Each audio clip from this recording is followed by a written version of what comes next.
Yesterday, the Padres were in a real pinch until Hunter Renfroe slammed them into the lead for good, giving the Friars their second series win in a row. The Braves are one of the most surprising teams in baseball, but they need to pinch themselves too, as Charlie Walkoff did it again for the second time this week. The challenge is here, as the Friars are ready to take on the best in the East. Braves, Padres, next.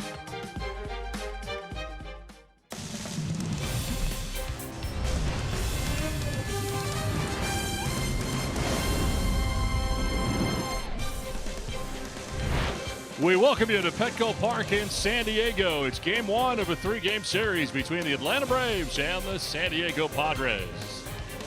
Welcome inside the broadcast booth, everybody. I'm Don Orsillo along with Mark Sweeney. Welcome to Padres baseball. Well, Eric Hosmer is back in the lineup again tonight for the Padres. He has been red hot, hitting safely in 6 of his last 7. And yesterday, he's did it not only offensively, but defensively as well. Yeah, you think about the total package for Eric Hosmer, and he comes with a resume from the Kansas City Royals as a two-way player. What does he do? On-base percentage, he's starting to drive the baseball, but also hit with 2 strikes. He continues to be consistent on the baseball field with his offense abilities, but yesterday he displayed his defense as well. I thought this was huge. You start seeing the offense, but the defense, when you start doing it, the thrower of the baseball. This was a big double play because the 9th inning was in the balance yesterday, and that's what you really have for Eric Hosmer. It's a two-way player, and he's showing his worth. Well, the Atlanta Braves are here. They were surprised to begin the year, but now, Mark Sweeney, we are into June, and they're still getting it done. I think it's the surprise of baseball, Don, and this is a team that last year won 72 games. This year came in not having expectations. Well, they're doing it with veterans and youth, and it really comes down to it. Freddie Freeman is healthy. Nick Markakis is having a tremendous year, but now you start talking about the younger players. Ozzie Albies has been tremendous. This is a guy that's probably going to be in the All-Star game, and hear about Culberson with the walk-off homers. This is a team that you have to be careful of because they're dangerous with veterans and young players. Good measuring stick for the Padres in this 3-game series. Well, coming up, can Clayton Richard quiet the Braves? His 13th start of the year. Andy Heilbrunn will be back with manager Andy Green from Petco Park after this.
Richard will be making his 12th start of the season, and he's got his work cut out for him tonight. The Braves have been excellent against lefties all year. They are second in the majors in batting average and on-base percentage when facing southpaws. Richard, for his part, has been solid all season. He's gone at least 5 innings in all but 1 outing, and he's been particularly good when he's not going against NL West opponents. In his 6 starts out of the division, he's posting a 2.66 ERA.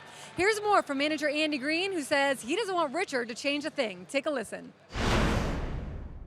Clayton's just got to go out and continue to do what he's been doing. He's thrown the ball really well his last probably 4 or 5 times out, and not looking for him to change a thing, just continue on the same path he's on. He sinks the baseball. That's probably his #1 skill set. Gets a lot of balls beat into the ground when he's throwing the ball well. Works the ball around, and he can spin sliders into guys and come in with angle at times, but it's how many innings he'll take down when we need him to take down innings, and the selfless nature of his leadership that's probably had the most profound impact on this club. Now, in his career, Richard hasn't been very good against the Braves, but maybe he will get some help from the offense tonight by scoring early. When the Padres score first, they are 19-3 when they get on the board early. All right, coming up, the Padres will face the Braves in the first of a 3-game set. Padres, Braves, first pitch coming up next on Fox Sports San Diego.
When others hit a home run to give the Reds a 1-0 lead. Renfroe will pinch hit for Tyson Ross. And that is a grand slam.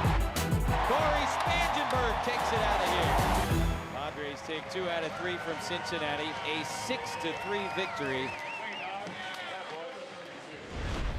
Well, good weekend for the Padres over the Cincinnati Reds. It is time now for the weather report, brought to you by your always sunny San Diego Honda dealers. 64 degrees, south breeze at 8 miles per hour. Forecast cloudy for the remainder of the night, and it is cloud covered as we get it started tonight. Game 1 of this 3-game series. Don Orsillo, Mark Sweeney, and Annie Heilbrunn with you as the Padres play their 3rd team on this homestand and wrap it up here in the next 3 days before heading out. Brian Stitker's team is here, the Atlanta Braves, and they're playing great baseball. Ozzie Albies is at second base to lead it off with Johan Camargo at third base. Freddie Freeman at first with Nick Markakis in right. Tyler Flowers does the catching with Ender Enciarte in center field. Charlie Culberson in left. Dansby Swanson at shortstop. And Julio Teheran does the pitching tonight and bats out of the 9 spot. Ready to work on the hill tonight for the Padres. He is Clayton Richard. And the first pitch of this one is grounded foul outside of third. And Richard making his 13th start of the year and looking to induce some ground balls from this very good Atlanta Braves team. 263, 14 homers, and 36 runs batted in for Albies. And he'll drive one to center field, sending Jankowski back to the edge of the track to make the catch for the first out.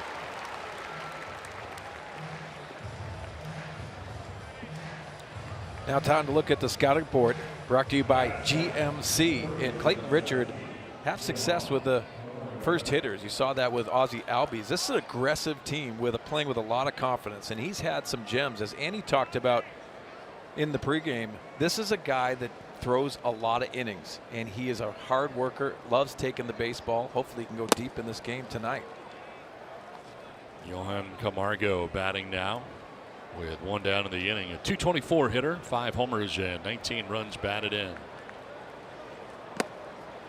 The Braves coming in with 35 victories on the year, 35-24. Game and a half lead over the Nationals to start tonight's action in the NL East. Grounded to short in front of Galvis for out number 2 of the first inning.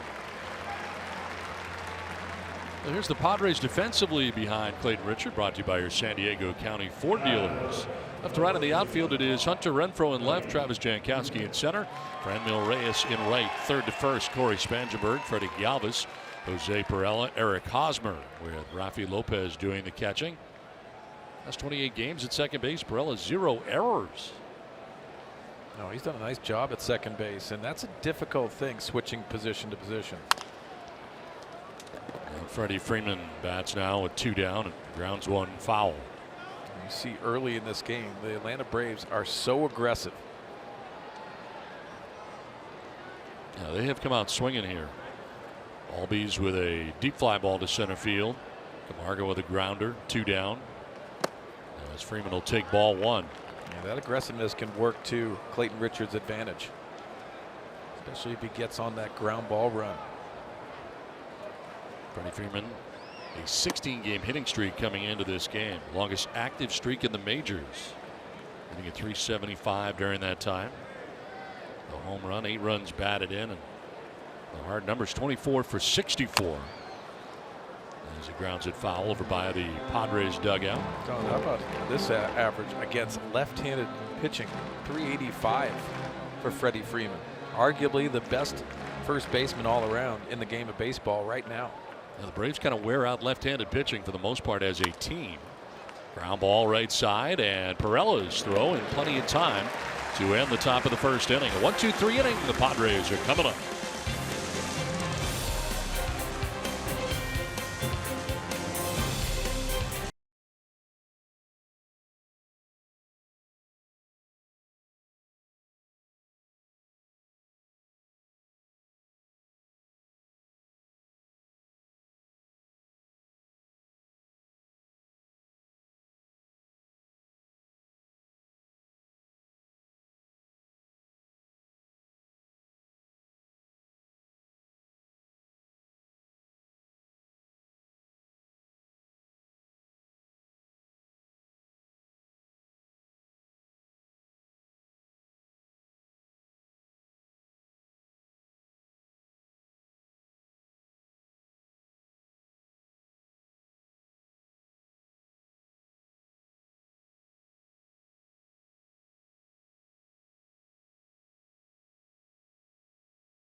Brought to you by Cadillac. Visit your San Diego Cadillac dealers today.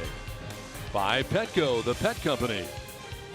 And by Jack in the Box, the season Padres home run score. Free Jumbo Jacks only at Jack in the Box. Braves don't score in the top of the first inning. Padres coming up in the bottom of the first. Padres lineup is brought to you by your San Diego County Toyota dealers. Travis Jankowski leading it off and in center with Eric Hosmer at first. Jose Perel at second base. Hunter Renfroe in left. Franmil Reyes in right with Freddie Galvis at short. Corey Spangenberg at third. Rafi Lopez does the catching, batting eighth. And Clayton Richard out of the 9 spot for the Padres. Julio Teheran ready to deal here for the Braves.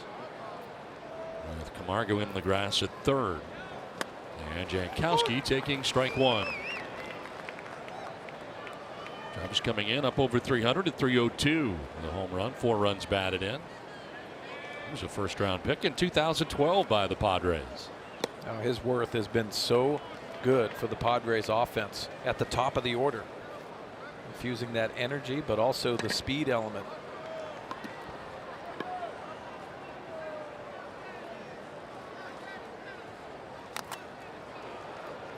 Check swing and a foul. I got a piece of the home plate umpire, Mark Ripperger.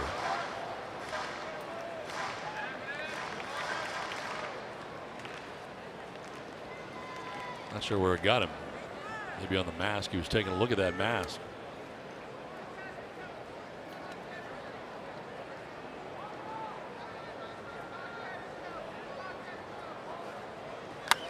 In the air to shallow right center field. Inciarte, the center fielder, calling and catching out number 1 at the bottom of the first inning. Nick Markakis was alongside just in case. Inciarte called him off, 1 down. Julio Teheran on the mound tonight for Atlanta. Well, he has a win streak against the Padres, 4-0 in the last 4, and including the first one at new SunTrust Field. Then 1 home run means something. What I mean about that, the ERA spikes to 6.88 when he gives up the long ball. If he doesn't, 1.09. Totally different pitcher. He lost last time out to the Mets in his last start. Gave up only 2 runs in 7 innings. A 4-2 Braves defeat. Back last 4 starts, he is 1-2 with a 5.63. Another first-round pick, but by the Royals. Here in Eric Hosmer.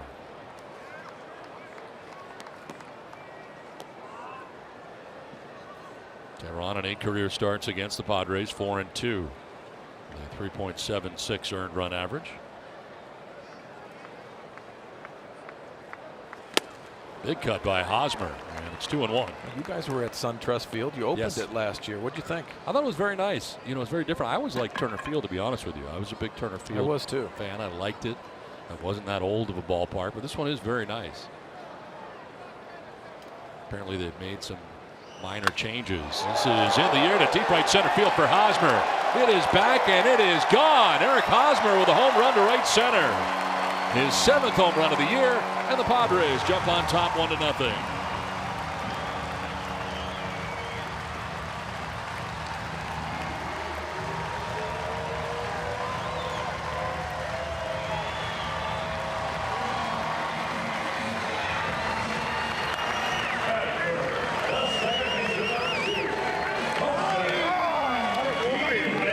Julio Teheran gives up the long ball on a changeup.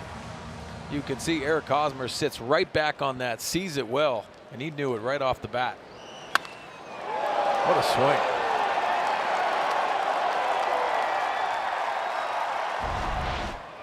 One 1-0 Padres, and time called very late, so Teheran just follows through. Home run number 7 of the year for Hosmer, his 26th RBI. And the fast start here for the Padres in the bottom of the first inning against Teheran. He's getting very comfortable here at Petco Park, and you could tell. Popped up, foul ground, over goes Freddie Freeman. He's got room, and he makes the catch for out number 2. Coming up is Hunter Renfroe. It's time now for the tools of the trade, brought to you by Ram Trucks. Well, we saw it yesterday, and he was looking for the slider. Heavy dose of sliders by Castillo, and this was the mistake. Grand slam changed the game yesterday, and Hunter Renfroe continues to do a much better job against right-handed pitching. His 3rd home run on the year. So 2 down, a run in, and it brings up Hunter Renfroe. Renfro his third of the year, 15 RBIs and a 266 average.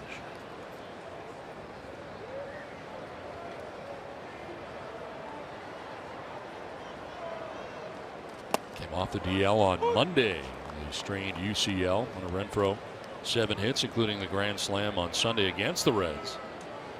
Was activated despite not really performing particularly well at AAA. Frenchy Cordero was sent to the DL. He activated Hunter and has done well since in the grand slam yesterday. Frenchy Cordero with the forearm strain, currently on the DL. Yeah, a lot of injuries in the outfield, a lot of opportunity.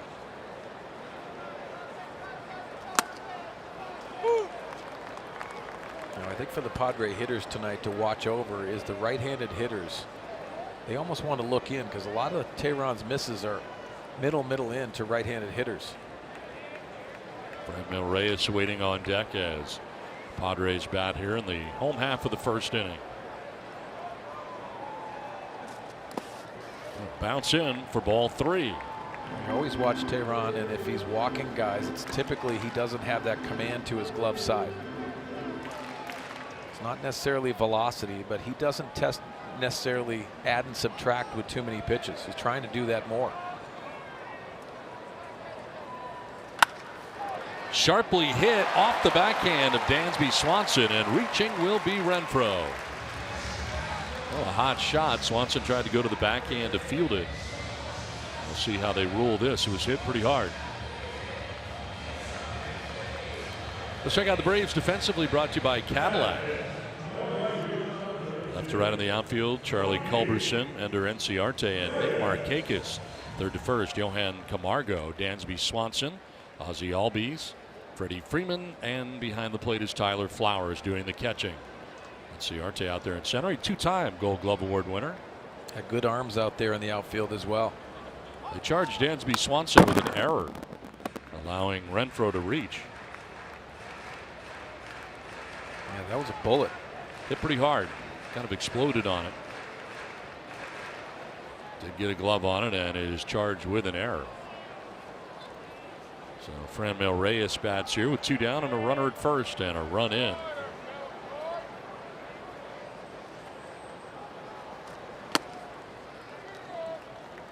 Tail of the tape on the Hosmer home run, 433 feet.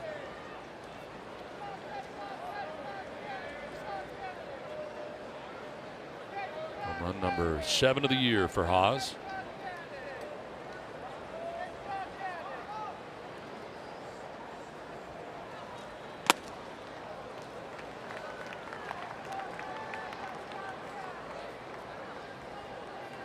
That home run was so important, Don, because the Padres have had a lot of success scoring first. 19-3 on the season.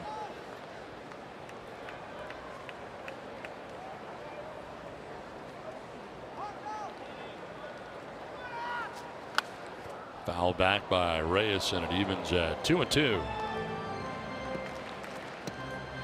The Braves just took 3 of 4 against the Washington Nationals. Maintain occupancy of first place. Now out here in the West and in California, 3 against Padres and 3 against the Dodgers with an off day in between.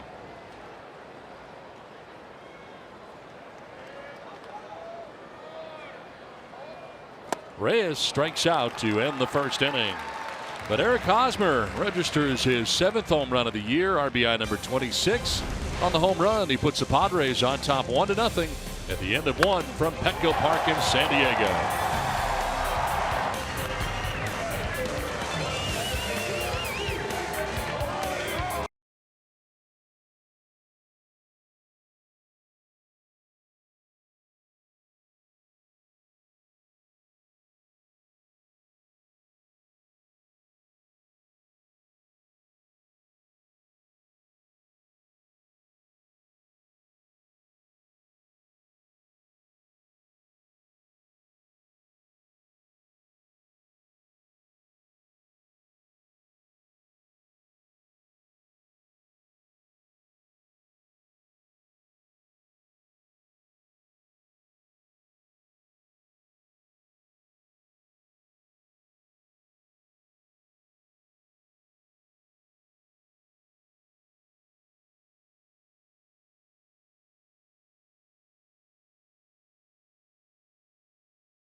1-0 Padres as we head here to the second inning.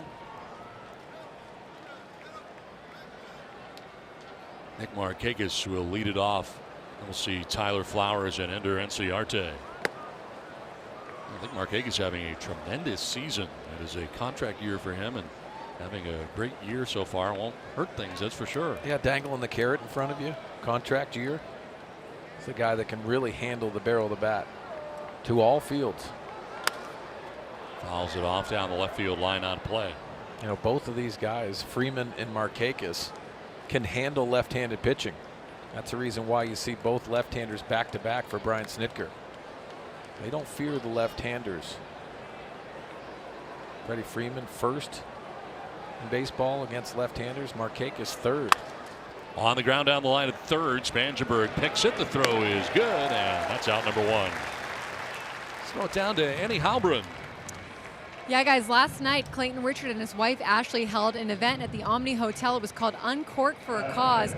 The money raised funds for the Boys and Girls Clubs of Greater San Diego, and there was a really good team turnout. Pretty much everyone from the clubhouse attended. There were lots of auction items. You're looking at some pictures here, including a specialty wine created by the Richards themselves. Also, this painting done by Matt Caesar. He does these paintings on the side on his own time that he allows charities to then auction off for a good cause. So actually, Ron Fowler, executive chairman of the Padres, bought that picture of Hosmer. So a pretty cool souvenir to leave with. And one of the highlights of the night also when Clayton Richard made Eric Lauer sing himself happy birthday. Sweens, I'm sure any good veteran makes a rookie do such a thing, right? Oh, that stuff is so much fun. And when you have influence on youngsters and they're on their birthday, why not? Absolutely. I'm totally in favor of that. What an event. Clayton does such a great job in the community, as well as his wife Ashley. This ball's up and in and hits Tyler Flowers down to first base. First base runner to reach. Oh, that Eric Hosmer picture as we take a look at the hit by pitch just under that tricep area for Flowers. But that Eric Hosmer picture that Matt Caesar, he's so talented. Did something on Tony Gwynn, Mr. Padre, last year. This year with that one, I wouldn't have probably gone against Ron Fowler on that one, though. I'm not raising my little number. trying to beat Ron in that contest. One down, one on, and Enter Enciarte batting. The center fielder, 247, 4 homers, and 21 runs batted in.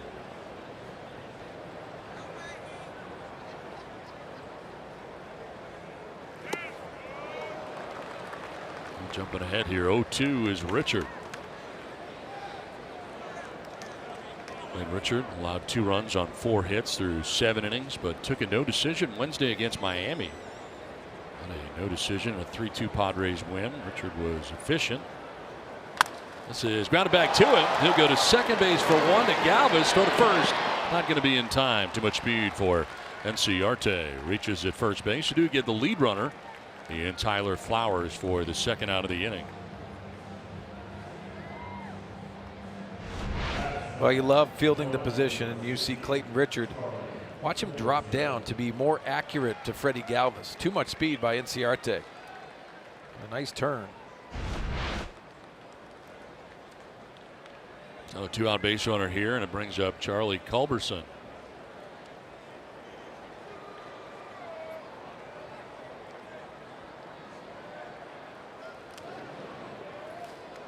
Check on him at first base, but Enciarte back.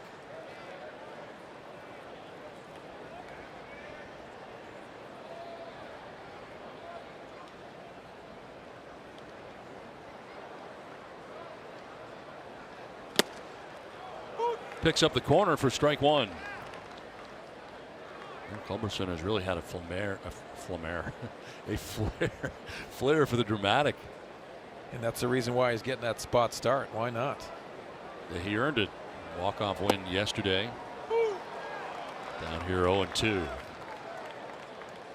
Now, typically managers, after you get a pinch hit and a big hit, they want to get that momentum going.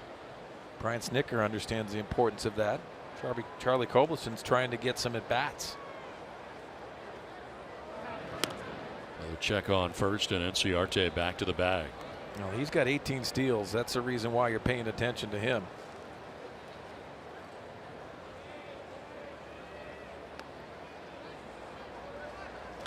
On the ground left side to Freddie Galvis, who go the easy way to second for the force out. That wraps up the top of the second inning. 1-0 Padres.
For the bottom of the second, let's take a look at the keys to the game, brought to you by your San Diego Honda dealers. Well, this being the first day of the Major League Draft, why not pick it in the infield? 5 ground ball outs already by Clayton Richard, and round it out with some offense already. Eric Hosmer with the home run.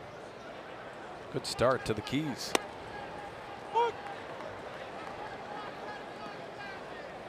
Freddie Galvis leading it off here in the second inning. Galvis, Spangenberg, and Lopez. Freddie with 2 home runs on the year in a Padres uniform. Padres able to get a home run from Eric Hosmer in the first, solo shot. Difference in the game right now.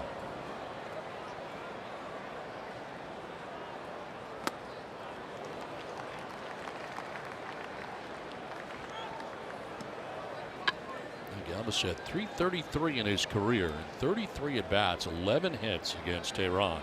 Of course, playing his career with the Philadelphia Phillies, and plenty of chances to face him in the National League East. Did he go? No. Check the third base umpire. Joliet, Illinois native Mark Carlson. The biggest thing to come out of Joliet, Illinois. No Mark question about it. Our own Mark Grant. Who? Yeah, that's what Mark Carlson says. Who is that? 2-2 pitch. And that'll miss for ball 3 to Freddie Galvis. Watch Tehran. He really has a tough time commanding the baseball to left-handed hitters. All around the strike zone, but sometimes they're easy takes. See if that influences the Padres. Fly ball towards left center. Inciarte back shy of the track for round number 1 of the second inning. Time now for our Valley View Casino trivia question. Tweet us your answers by the end of the inning using hashtag Valley View Trivia. And it involves that other guy we were just talking about before. Who is that guy? It's Mark Grant. There he is. The large gentleman in the booth next door. As a first-round draft pick in the 1981 MLB draft. Which player from that draft class played the most major league games? And I can tell you it is not that guy. Well, the answer for you a little bit later. He's reading promos. He loves to read promos. Do you even remember anyone that was in the 81 draft? No. That's a tough question. Yeah. They're all tough for me. Do you love trivia? No. I don't, because I'm not good at it. That's I get why I don't like it. intimidated. Yeah. I guessed right the other day. I'm totally over. Oh, really? It did. I get exposed in trivia. Yeah, Trivial Pursuit. I start sweating if I see that box even opening. 1-1 to Spangenberg. Hits it in the air to right field pretty well. That ball is gone to right. Spangenberg with a home run yesterday. He's done it again tonight. A solo shot puts the Padres on top 2-0.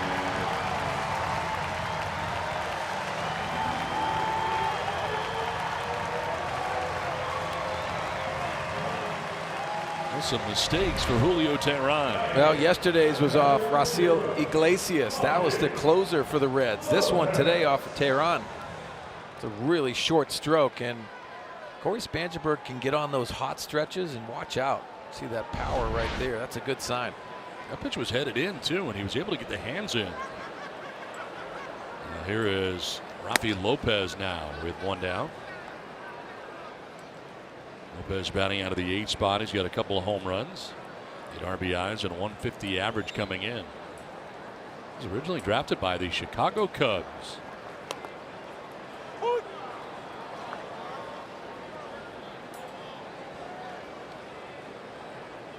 Corey Spangenberg is giving the Padres a 2-0 advantage.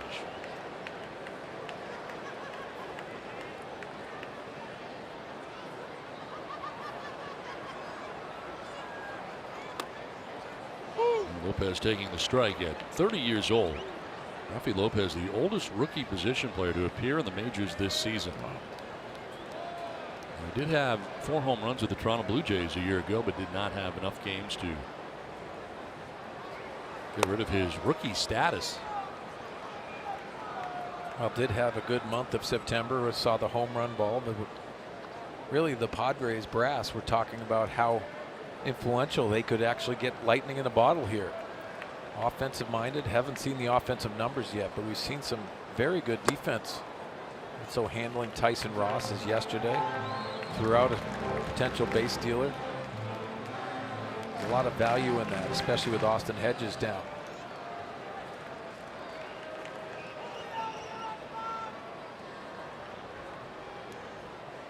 Payoff pitch.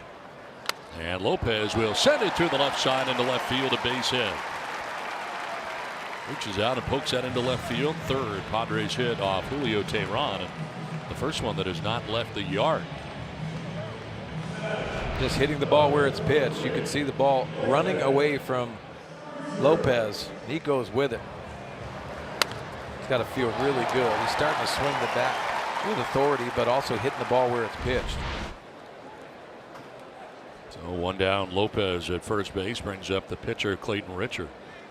They're anticipating a bunt coming from the corners, and Richard drops it down. Pretty good one. The first baseman Freeman throws to the second baseman Albies, who covers the bag at first, and the sacrifice is complete with Lopez taking second. So 3-4 on the sacrifice, and that'll bring up Travis Jankowski.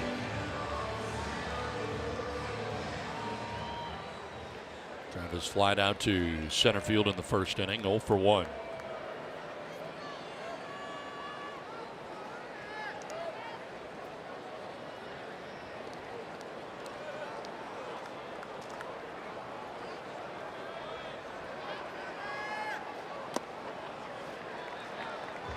Now we saw the defensive positioning, especially in the outfield. They're deep. Especially with Lopez on second base, as you can see, playing straight up, shaded a little bit to left center. Hopefully Travis can come up with a big hit here.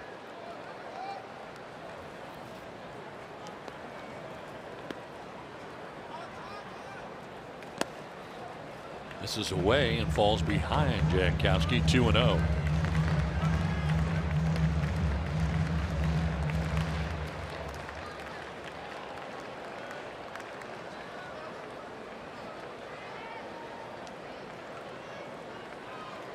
Rafi Lopez at second, 2 down here in the Padres' second inning. Away for ball 3.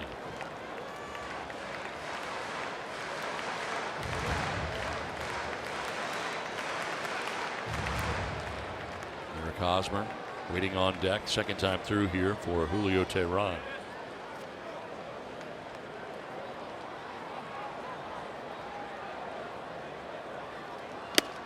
There's a strike, 3-1. Jankowski appeared to be taken all the way.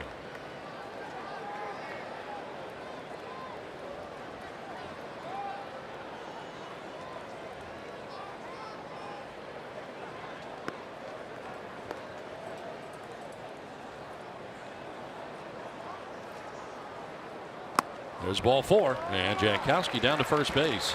The first walk handed out by Julio Teheran of his outing. Let's take a look at the Arco top tier play. A home run for Eric Hosmer, his first time up. Put the Padres on top 1-0. His 7th home run of the year, 26th RBI.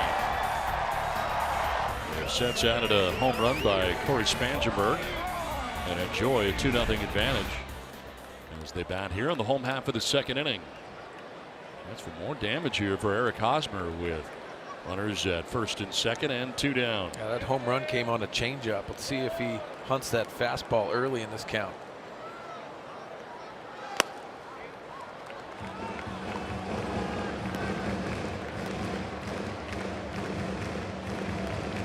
Last 6 games hitting at .565. Set safely in 6 of the last 7 contests.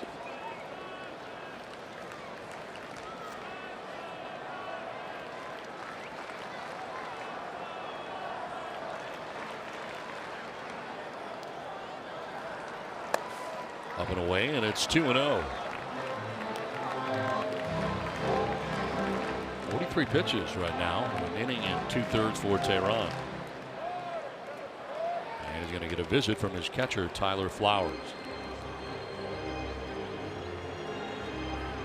And the trainer's coming out, as well as the managers. Hang on here. There is something up with Julio Teheran.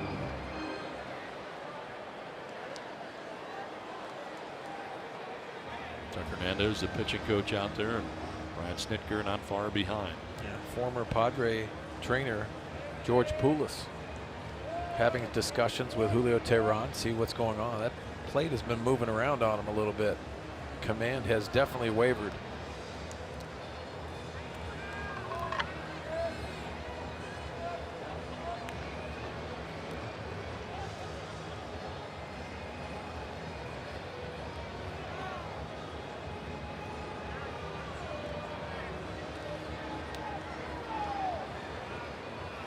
First and second here for San Diego, 2 down in the inning. And Eric Hosmer ahead in the count, 2-0. Only Teheran is okay. Trainer checked on him.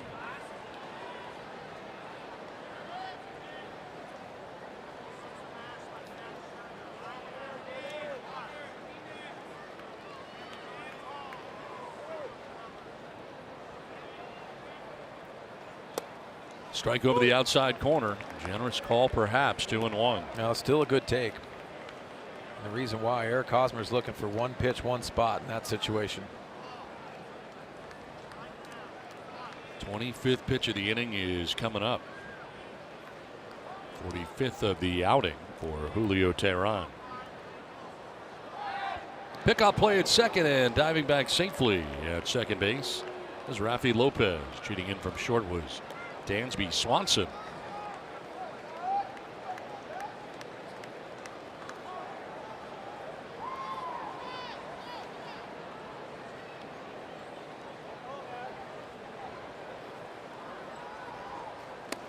Away for ball 3.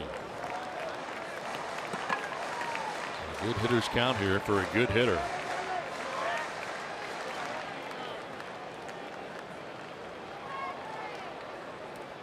Jose Pirela waiting on deck, 2 down, 2 on. And a run in here for San Diego in the second. Ball 4, and Hosmer draws a walk to load the bases. Back-to-back walks allowed by Teheran.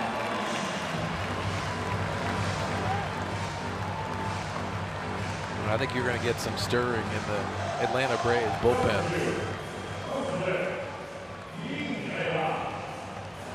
Jose Pirela with 2 on, and Actually, now the base is loaded and 2 outs in the inning. Perella fouled out to the first baseman, Freddie Freeman, in the first inning. It's his second look tonight at Julio Teheran.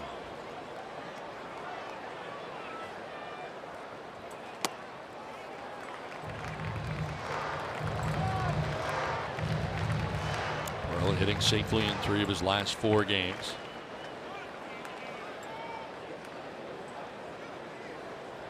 '63 hits on the year for Perella. Coming into this game was tied for Eric Hosmer for the most on the Padres.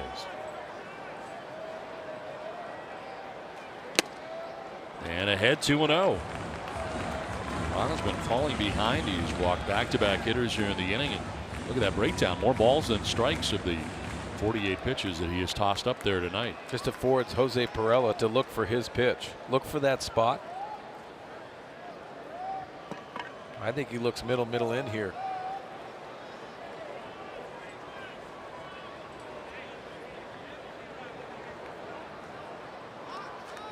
Well, Perella will pop it up into shallow right. And Ciarte, the center fielder, steps in front of Marquez and makes the catch that ends the inning. Now the Padres leave him loaded, but a home run by Corey Spangenberg, solo shot, his 5th home run of the year, gives the Padres a 2-0 lead at the end of 2.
We head to the top of the 3rd inning. Solo shot by Corey Spangenberg, one earlier from Eric Hosmer. And the Padres enjoy a 2-0 advantage as Dansby Swanson coming up here for Atlanta. Swanson charged with an error at shortstop in the 1st inning. Not costly as it turned out.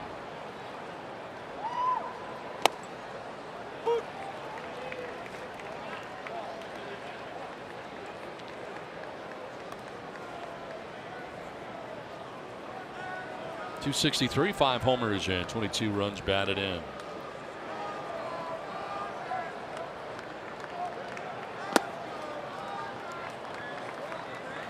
Five ground ball outs through the first 2 innings for Clayton Richard. Always a good sign. Good barometer as to how he is working. If he gets a lot of ground ball outs, it's a good thing. One fouled off to the right, out of play. And you look at it too, Don, and obviously you're seeing the ground balls, but you're also seeing him work very quickly. And I think that's a huge key. He gets in that rhythm. I think the defense behind him appreciates it too. Oh yeah.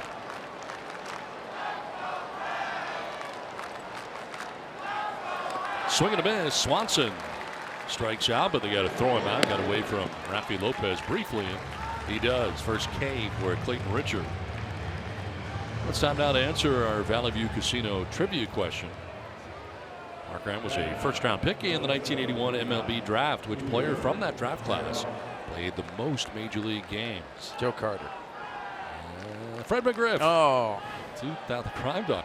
2,460 games. Tony Gwynn was second. Tony Gwynn was drafted the same year that Mark Grant was. Wow. Was Mark picked ahead of Tony Gwynn? I think we have people to check that. Yes. That's what? Right side to second base. That scout had to be fired. Julio Teheran is out number 2 down. Are you kidding me? Wow. He had a big fastball. I guess so. Now he's just big.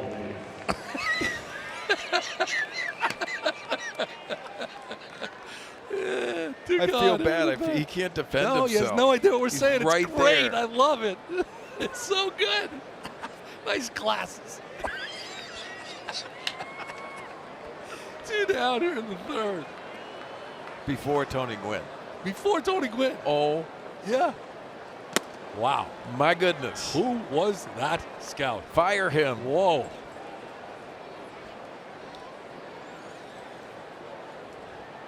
Ozzie Albies 0 for 1. Flat out to center field. First time up. Why are you getting on his Sally Jesse Raphael glasses, by the way? Because I can't when he's here. I have to say it to his face. No, I don't have to. Can't hear me. That'll miss it. It's 2-1.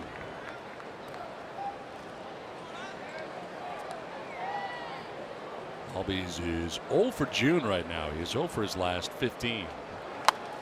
And a foul off to the right out of play.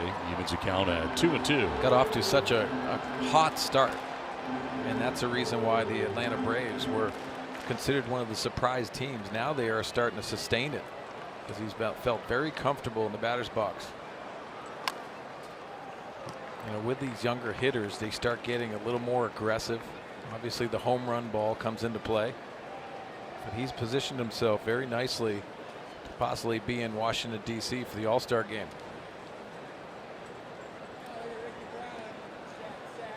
Snitker has done a very nice job. The helm of the Braves. One almost got away.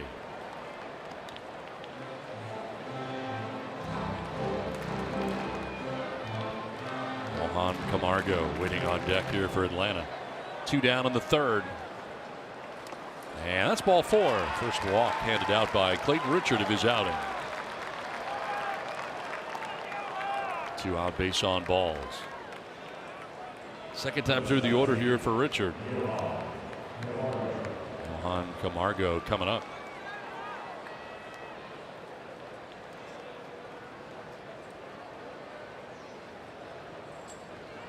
Camargo grounded out to short in the first. 0 for 1.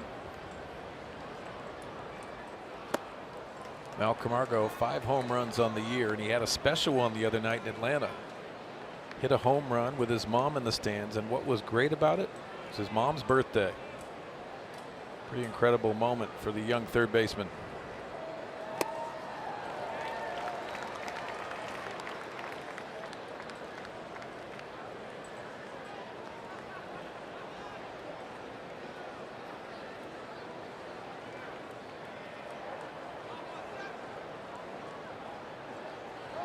Over and diving back is Albies.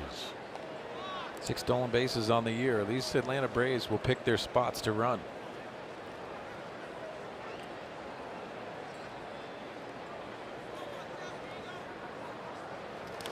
Check swing on a ball in the dirt. Did he go? Yes, he did, says first base umpire and crew chief Jerry Davis. Margo unable to hold up there, went around. Oh, yes, he did.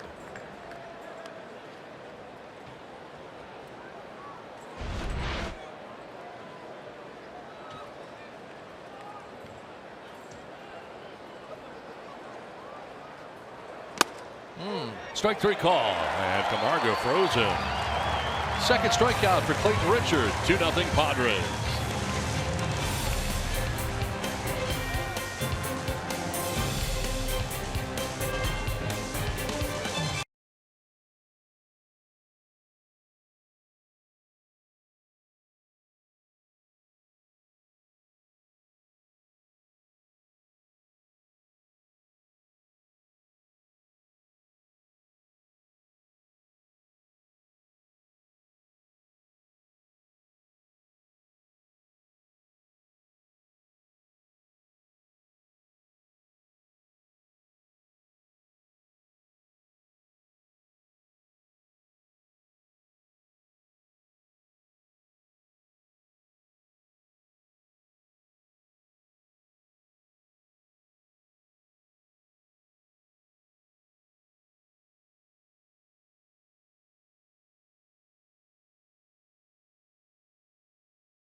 San Diego Padres select Ryan Weathers.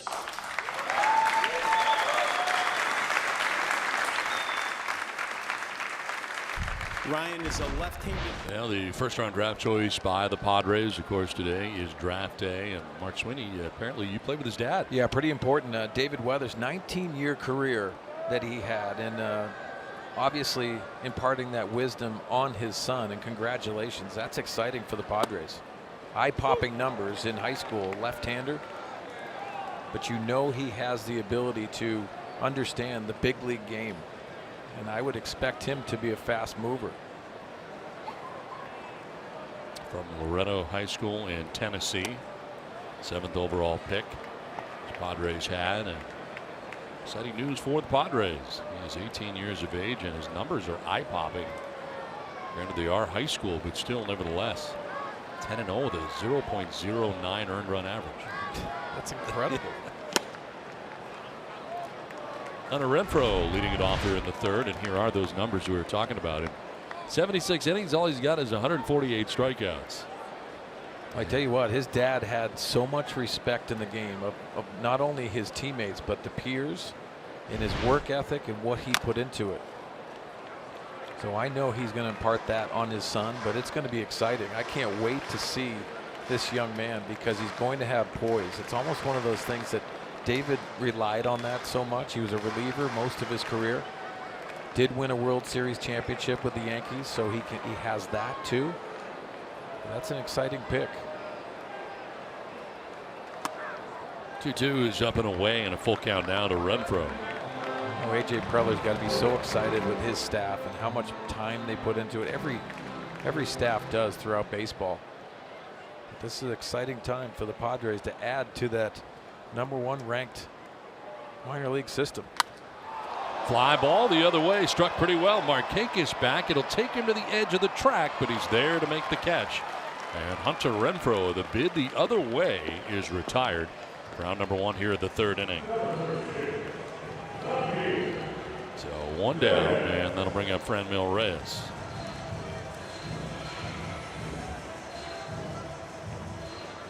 Reyes struck out swinging in the first inning, 0 for 1. Last 3 games, though, 4 for 11 for Franmil.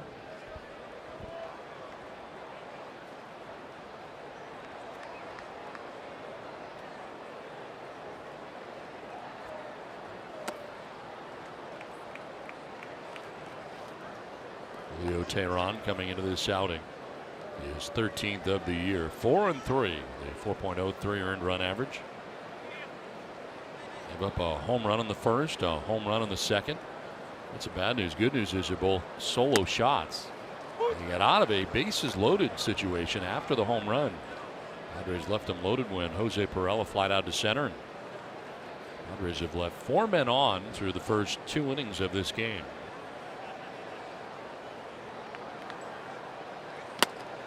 That's a high strike call, and it is 1-2. You know what, Don, when you get those chances against a very good club like the Braves, you have to capitalize. A lot of the Braves wins come after the 7th inning. Yeah, they do a lot of their damage late.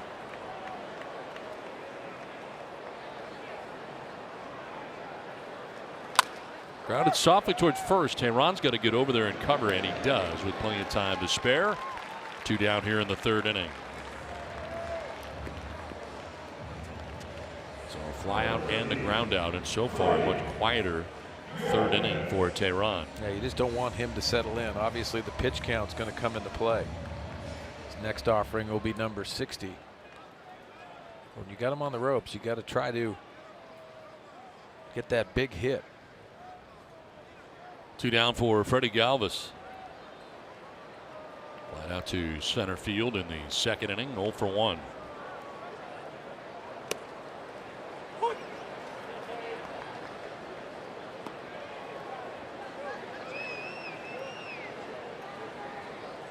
Career .305 hitter against the Braves.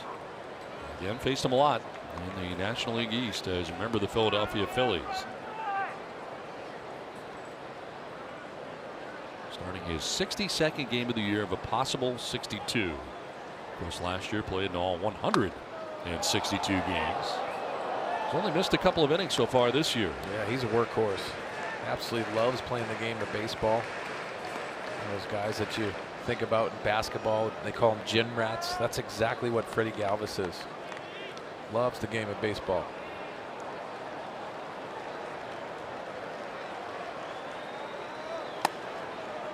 And why I say that too, Don, that's the surprising thing. There's so many talented players that are in the locker room, and some of them don't have to work hard at it. Freddie Galvis understands that's what's going to get him that edge.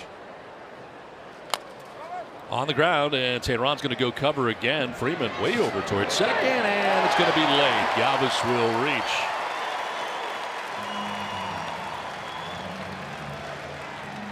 Well, trying to find the bag there, it looked like, as Tehran got over there, but with the footwork could not get to the bag, and they give Galvis a base hit. It's a really tough play for Freddie Freeman because he is fielding the ball, and then also the pitcher is going towards right field. This is going to be pretty close. He misses the bag. That's the reason why he's safe.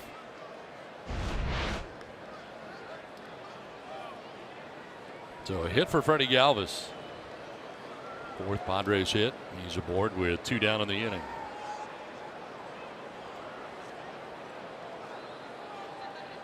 Corey Spangenberg homered his first time up. Quick check on Galvis and tried to cross over to get back to the bag. Almost got tagged out.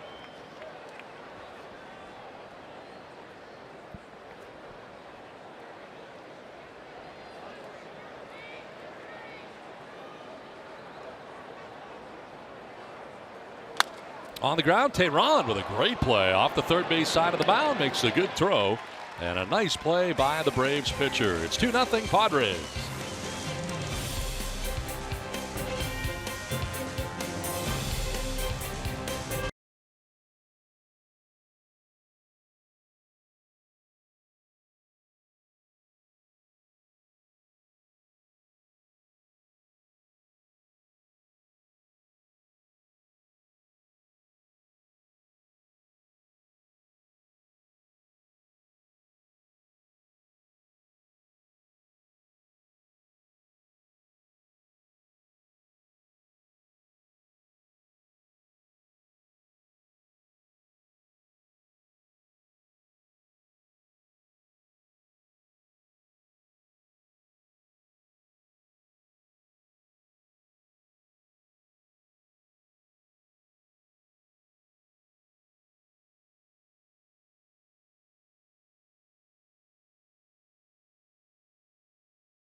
And it is time for the Kia drive to success. With Freddie Freeman coming up here. Highest career average against the Padres. Freddie Freeman coming in with a .338 average. And Ender Enciarte, center fielder for the Braves. You remember him with the Arizona Diamondbacks too. Did a lot of damage against the Padres. Freddie Freeman, Nick Markakis, and Tyler Flowers scheduled to bat here in the 4th inning for Atlanta. On the ground to first, Hosmer gets the good hop, and he'll take it to the bag himself. One first baseman retiring another. And there's one down here in the 4th inning. More ground ball outs, always a good thing. That's now 7 in the game for Clayton Richard. One down here in the 4th inning, and brings up Nick Markakis. Markakis, speaking of ground ball outs, grounded out to third base in the 2nd inning.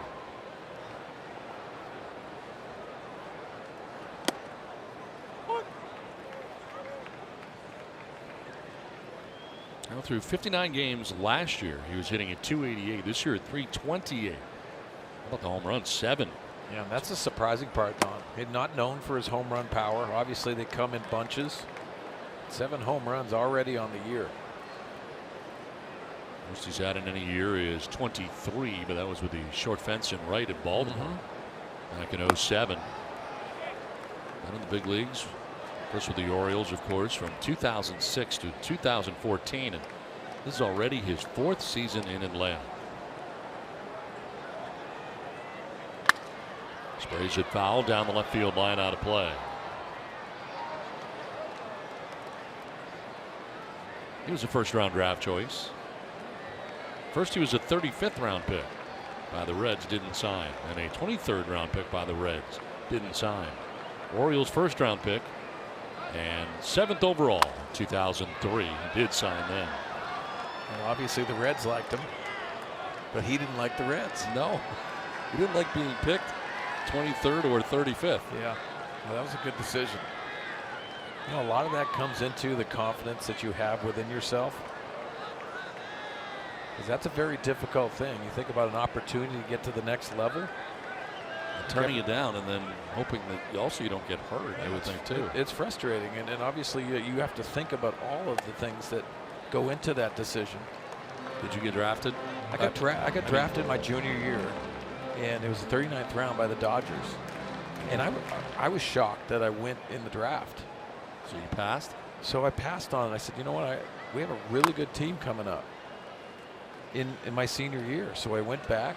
I was on schedule to graduate, which was pretty important because I think a lot of guys that go into the opportunity in the minor leagues, it's a difficult thing. It's a very hard statistic to get past that you're going to be in the big leagues.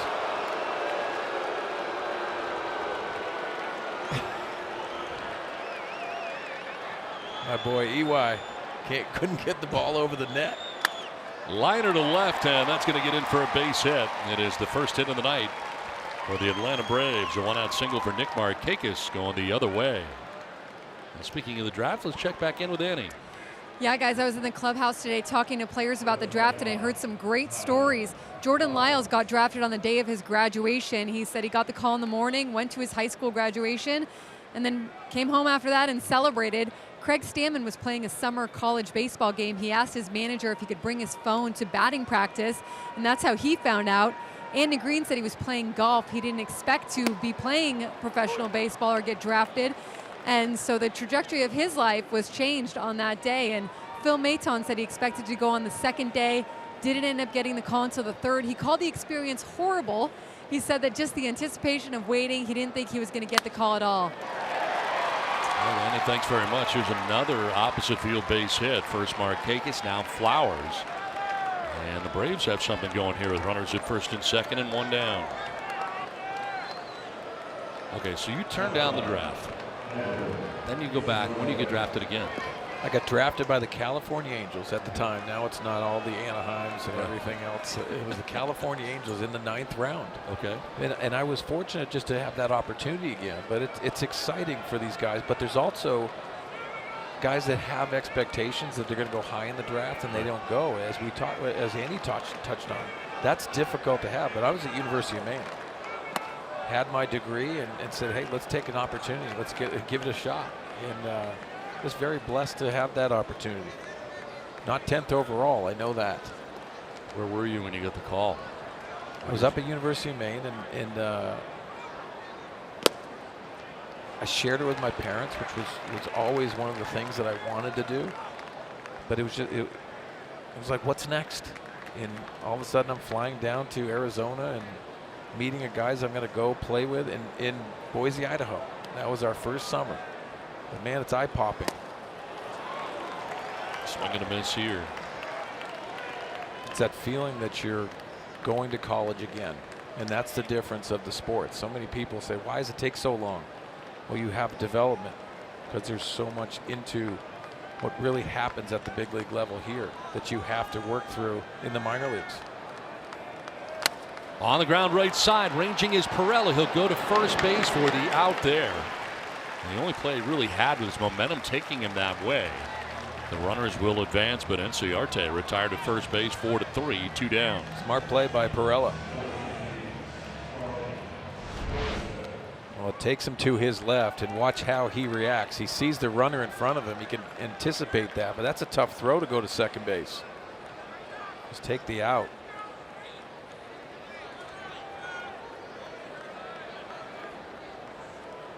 So second and third, 2 down, and here is Charlie Culberson.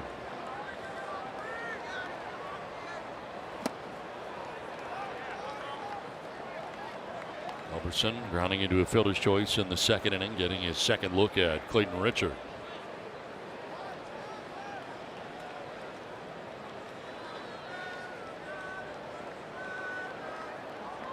Born in Rome, Georgia, resides in Marietta. And this one will get away, but staying at third base, wasn't sure, was Nick Markakis. He stays there. Had he taken off, might have had a chance to get in. It got pretty far away from Rafi Lopez, but he couldn't see it and stayed at home. Yeah, you're right, Don. I don't think he saw this, and it's a reaction of where this ball kicked back. I think Rafi Lopez, when he was trying to block the baseball, you can't see it. Ricochets off, and he doesn't in that line of sight of where that baseball is. You have to be 100% sure in that situation. It might have been blocked a little bit by Culberson.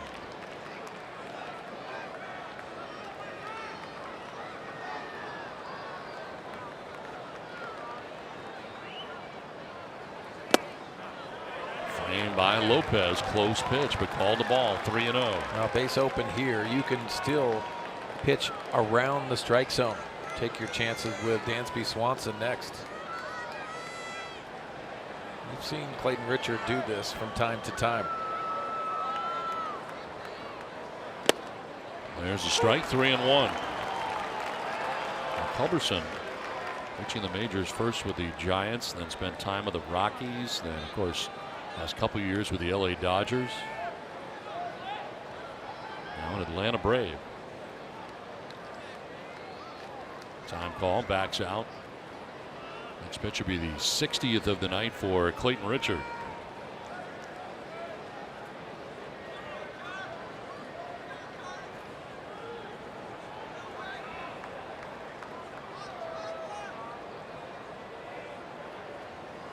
On the ground down the first baseline. Hosmer can't get it. From third comes Markakis. Flowers will score. Throw goes to second and safe with a 2-run double is Charlie Culberson. And just like that, the Braves have tied the game 2-2. Right down the line at first and down the right field corner. Yeah, it sounded like it was off the end of the bat. Let's take a look. This is a pitch. It's off the end. Perfect placement. You can see Eric Hosmer doing everything he can to knock it down. That's a big hit for the Braves, tying it up. So 2-2, Culberson at second base, and here's Dansby Swanson. Struck out swinging in the third inning, 0 for 1.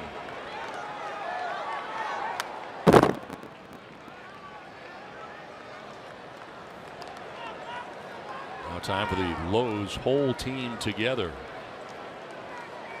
And with 278 RBIs, tied for first in the National League in that category. Freddie Freeman leading the Braves in that category with 40.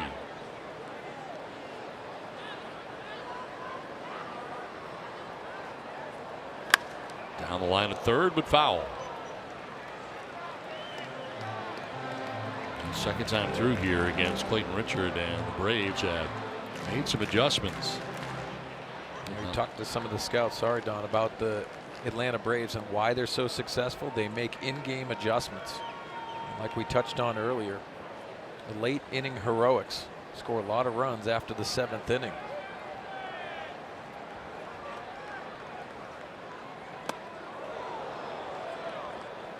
First base is open, and Tehran, the pitcher, is on deck here with 2 down in the 4th inning. There's Tehran. The 25th pitch of this inning is coming up for Clayton. It's been a long, taxing inning for him, and so far has been touched for 2 runs to tie this game 2-2.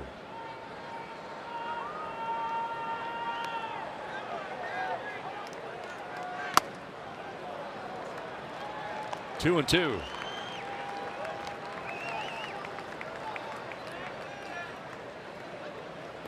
at the pitch by inning breakdown for Richard.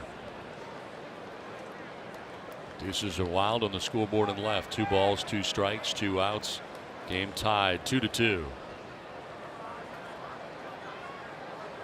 And a fly ball to left field. Renfroe going back onto the track to make the catch in front of the wall. A pair of runs scored for the Atlanta Braves tie this game 2-2.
By Sequan Casino, opening in 2019 is Sequan's brand new 300-room resort and hotel. And by Petco, the pet company. Well, the benefit of not back to back, but solo home runs in the first and second innings for the Padres. They jumped out to a 2-0 advantage. And the Braves come back with 2 runs in the 4th inning to tie the score. And it is 2-2 as we play on here to the bottom of the 4th inning. Padres and Braves in the first of 3. And it's Rafi Lopez who leads it off here in the home half of the 4th inning. 1 for 1, a single to left field in the 2nd inning for the Padres catcher.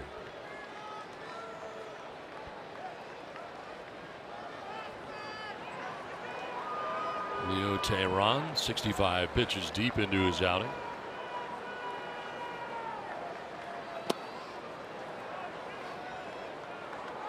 You went to Boise, Idaho, to begin your career? Oh, it was beautiful there. I've never been to Idaho. We all stayed in the same complex, and we went to 7-Eleven. That felt like we had a steak dinner. High drive, deep right field, Rafi Lopez. That is very gone. Rafi Lopez with his 3rd home run of the year. Just like that, the Padres are back on top 3-2. See what happens when you talk about 7-Eleven in Boise? Good for you, Rafi Lopez. Hitting the ball where it's pitched, and that's a mistake. You see the location on this pitch. It's a mistake. Down and away, but in to Lopez. See the reaction by Tehran. You knew right away. He's starting to heat up and heat up at the right moment. Clayton Richard with a good rip there, fouls it back to the screen. Rafi Lopez has given the Padres the lead again. Looked like Clayton had that swing that he had in Colorado. 3-run home run swing. There's a liner down the right field line. It's just foul. 0-2.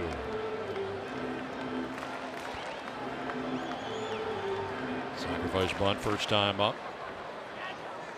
That moved Rafi Lopez to second base at the time. Well, they're all sitting together, all the home run guys. Spangenberg, Hosmer, and Lopez as Richard strikes out. That's just the second strikeout of the night for Tehran. One down here in the fourth inning. Let's get some guys to join those three. Yeah, the bad news is if you're Tehran, you've given up 3 home runs. The good news is they're all solo shots. Yeah, Mark Grant always talks about that. You hear pitchers talk about they don't fear the solo home run. Travis Jankowski has flied out to center and walked, getting his third look at Julio Tehran. And when you get pitchers like this that are missing command, because you see it, you're tracking the baseball, you can see the catcher moving. So you know he's missing location. That tells me you just center it right in the middle. Because there's movement to both sides of the plate, but his command is off tonight. Most he's ever given up is 4. April of 15 against Toronto. Back to the mound, and Tehran, who fields his position very well. We've seen that tonight, and throws out Jankowski, 2 down. That'll bring up Eric Hosmer. Got aboard twice. The home run, his 7th of the year, back in the first inning. And then he walked in the second inning. Now he bats with 2 down and the bases empty.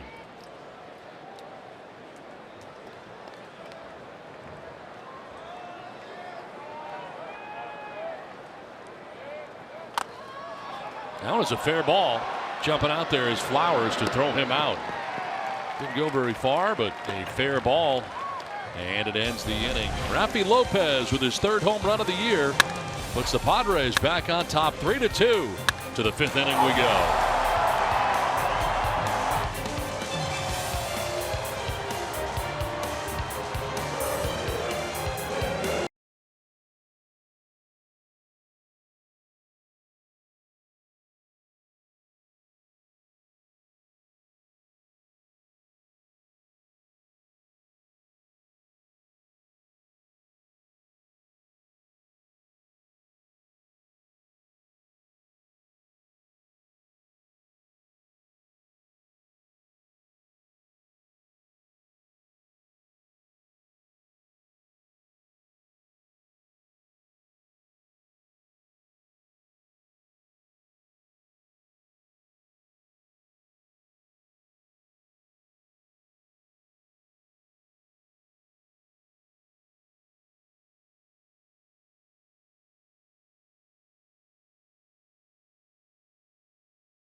And FS1 with every match live and over 300 hours of coverage. The world's biggest sporting event is just 10 days away right here on Fox and FS1. And a pitch in there for strike 1 to Julio Tehran. That's for himself here, leading it off in the 5th inning. Grounded out to second base, first time up. Like a pretty good pitch, but called the ball, 1-1. You a soccer guy? Not really. You? No. No. And I'm excited for this, though. The World Cup's exciting. It is. That's where I leave it. But there's a lot of people that are so interested in soccer. Especially like in the world. Yes. That's what fouled off. I mean, you think I'm about a minority. You think about the world. I mean, it's big in the world. It's huge. Oh, I love Freddie Galvis when he takes a soccer ball out. That I can watch that. 2-2 is fouled off at the dish. Comes out early, has his soccer shirt on. I don't know what he's sporting. I know he has a favorite team. Maybe Liverpool. Nice. Premier League. How'd you know that? The team I used to work for owns Liverpool. Oh, okay. So that was part of it. I knew a little bit about Liverpool. I knew a little bit about the Premier League. Like that's that. about it. That's about all I know. Freddie Galvis knows a lot, though.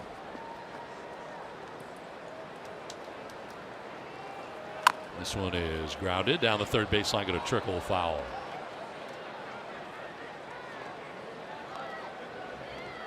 Eighth pitch of the at-bat coming up here for Julio Teheran, if nothing else. Driving up the pitch count here of his counterpart in Clayton Richard. Tail of the tape on the Rafi Lopez home run. 418 feet. It was a little longer than that. I felt like it was too. That's why I dropped it very gone. Had a lot of hang time. On the ground, a lot of spin. Perella to his left's got it.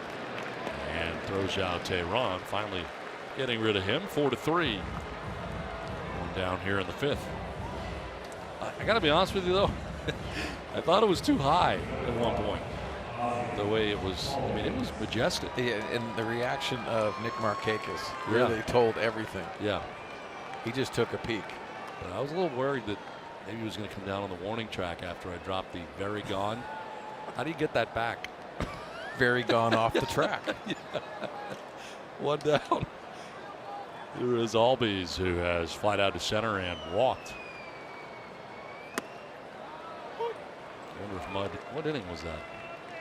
Let's see here. Yeah, it would have been fourth inning, would have been Mud's inning.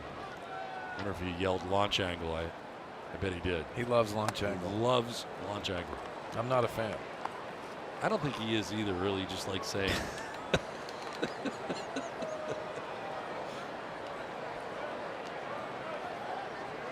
This is lined and caught at first, very defensively by Hosmer. 2 down. That was a hot shot. Albies has really been struggling and hit the ball very hard, pretty much out before he get out of the box.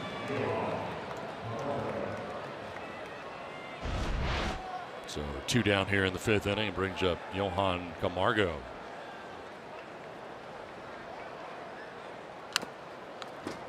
Well, we said in our open that the total package of what Eric Hosmer has done. Seen some improvements offensively, obviously here at Petco Park. Big play yesterday with the double play in the 9th inning. Left side coming in, Spangenberg. Throws out Camargo. It's a 1-2-3 fifth, halfway through, 3-2 Padres.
Military by sharing a photo or video with hashtag #HatsOffForHeroes. For each post, T-Mobile will donate $1 to support veterans.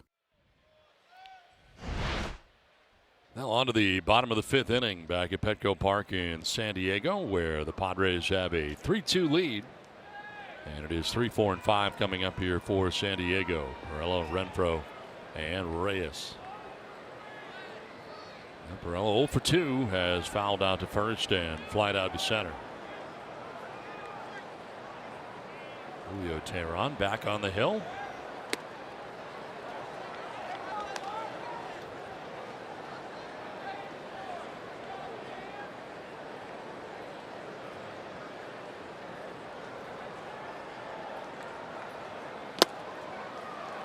Those pitches thrown in a game for Teheran is 109. Did that at Boston in a loss against the Red Sox. He has lost each of his last 2 decisions. Boston and the New York Mets last time out was 104. Pitch 77, misses down and away. 13th start of the year, the 175th start of his major league career. He's on a Renfroe winning on deck. 7 3-ball counts in his outing. 3-0 outside, and that's ball 4. 4-pitch walk starts the 5th inning. As the 3rd walk allowed by Teheran. He's walked more than he struck out now.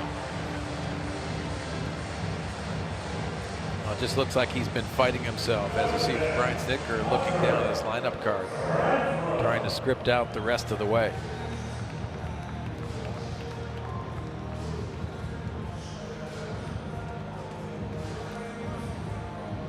Manager headed back out there with the trainer again. Brian Snitker going out there, and this is the 2nd trainer visit we have seen in this game. And really couldn't tell what it was the first time. Well, this tells me they've had conversations in between innings as well.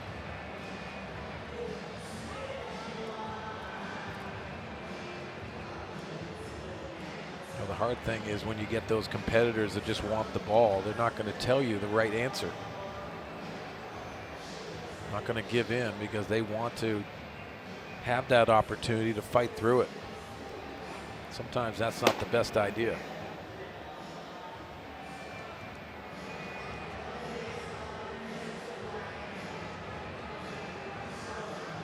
There's Luis Gohara, who is up in the pen out there right now. I don't think he's been warming very long, and of course he's got to come out doing an injury. They would give him all the time he needs to get ready.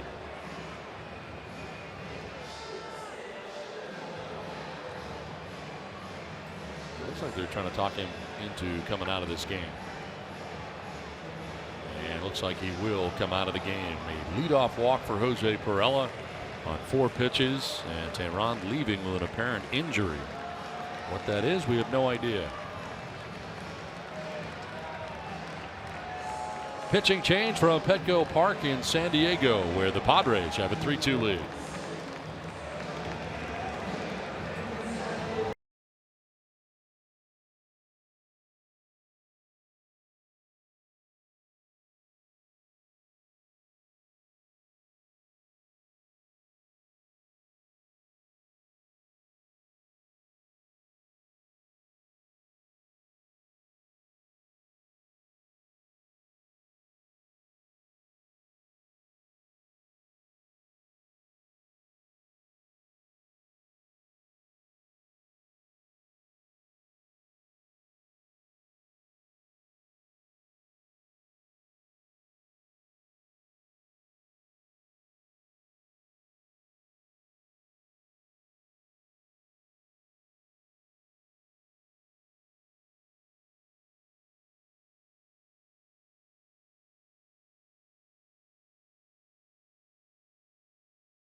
With the 7th selection of the 2018 MLB Draft, the San Diego Padres select Ryan Weathers. My name is Ryan Weathers. I'm a left-handed pitcher, and I'm from Laredo, Tennessee. My dad pitched 19 years in the major leagues. He's taught me everything, about baseball, the mental side of the game. He's helped me develop as a player and as a person.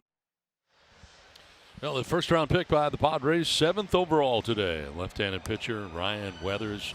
Mentioned his dad, long major league career. We talked to Mark Sweeney about it earlier. Certainly a former teammate of yours with the Cincinnati Reds. He was listed as the number 13 prospect on MLB.com, and he committed to Vanderbilt, but apparently going to come this way instead and to the San Diego Padres. Yeah, exciting times, obviously, for the family of the Weathers and what he's do. You can see he can spin a baseball 70 on the curveball scale. That's pretty impressive, especially from the high school ranks. Incredible numbers, as we touched on early. And Vanderbilt known as a baseball powerhouse, so congratulations to the young Weathers. I know David's excited about it. Now into the game, Luis Gohara has taken over for Julio Teheran. His 5th appearance, he had made a start. 1-1 with a 2.45 earned run average.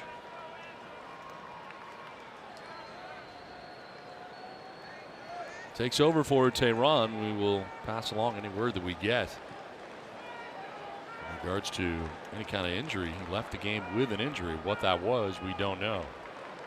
Hunter Renfroe bats with the runner at first and takes ball 1. Well, Gohara out of Brazil.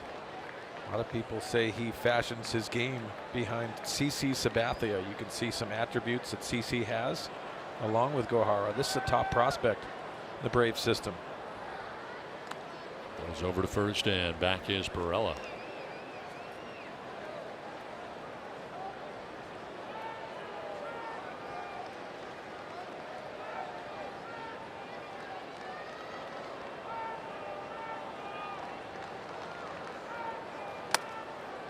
Yeah, it comes set the same way. Yes, so many of those attributes you try to emulate. It's a difficult thing. But that's the influence of watching the game of baseball, and you got to have those type of guys. I wanted to be George Brett, but I didn't have the swing.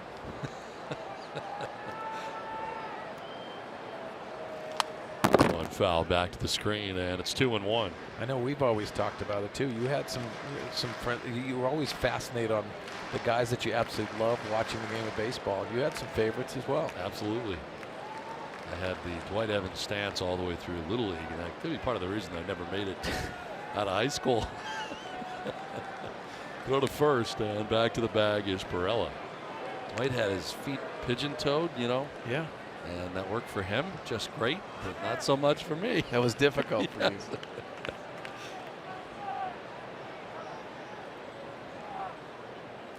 2-1. And that's up and away. 3-1. Frustrating here for Gohara, who gets behind, dealing with Renfroe now. Franmil Reyes next. Padres batting here in the bottom of the 5th on top 3-2. That should be a pretty good pitch that Hunter Renfroe can start hunting. Grand slam was middle away. Big hack there and a foul tip, full count. Middle in, and he was looking for, just gets around it a little bit.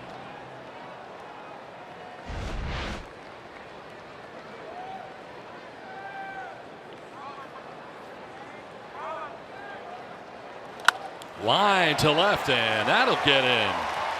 Culberson gets it by him to the track of the wall. From first, Perella will stop at third. Throw goes in that direction. It is a double for Hunter Renfroe, and it's second and third with nobody out here in the 5th for San Diego.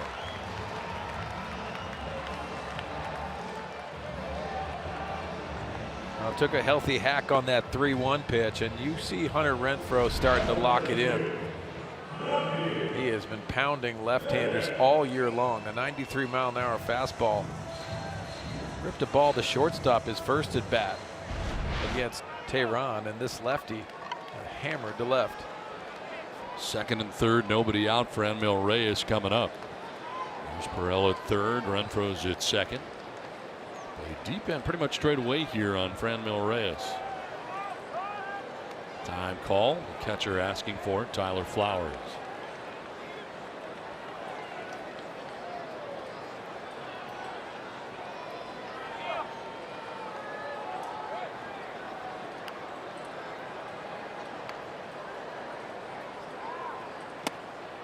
Strike on the outside corner. Gohara, who was barely warming up in the pen, did not take very long to get ready. It's always a tough situation for a reliever coming in after an injury. With a starter, you kind of feel like you got to hurry up. Everybody's waiting. They are waiting. Little number in front of the plate. Out jumps Flowers, and he looked at third, but fires to first. To make sure that Perella wasn't going anywhere. He wasn't, and Reyes retired 2-3 for the first out of the inning, and no advance for the base runners.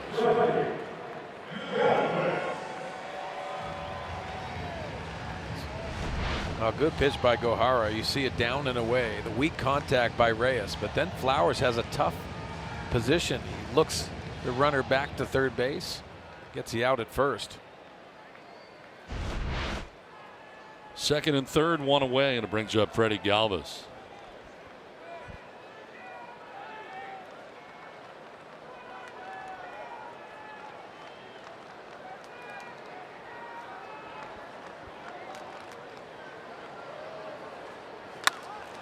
To right field, Markakis getting himself ready.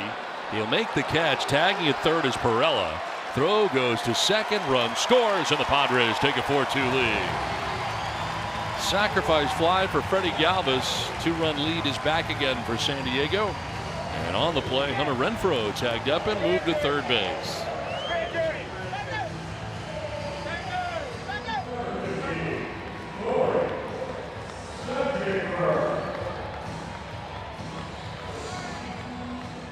So Freddie Galvis on the sac fly.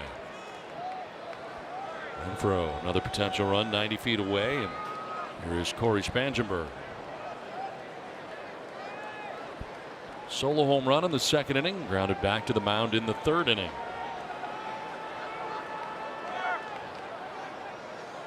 That run, incidentally, is charged to the starter, Julio Teheran. Hook now closed on him. 4+ innings, a leadoff walk to begin the fifth inning. 5 hits, 4 runs. He walked 3, struck out 2, and he's on the hook in this one now. Yeah, just interesting watching Teheran work tonight. Typically right around 90, 91 with a fastball. Looked like nothing got over 90 miles an hour tonight. He leaves after throwing only 78 pitches in this outing. Mentioned up over 100 each of his last 2 outings.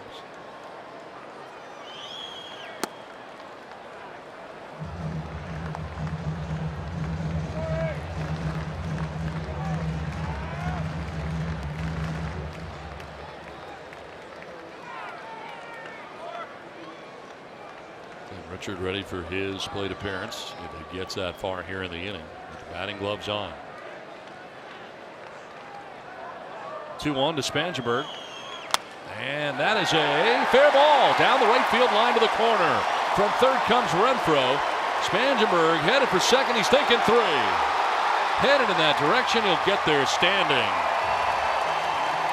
Drives in Hunter Renfroe with the 5th Padres run. It's 5-2 San Diego.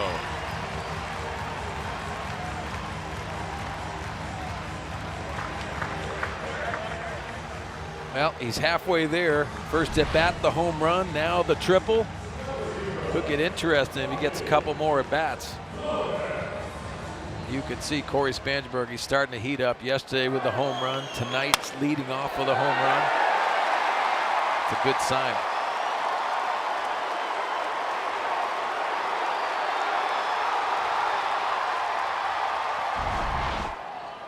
Spangenberg at third, and that is strike 1 to Rafi Lopez. Had a nice night tonight. Single to left in the second, homered in the 4th inning. First triple this year for Corey Spangenberg.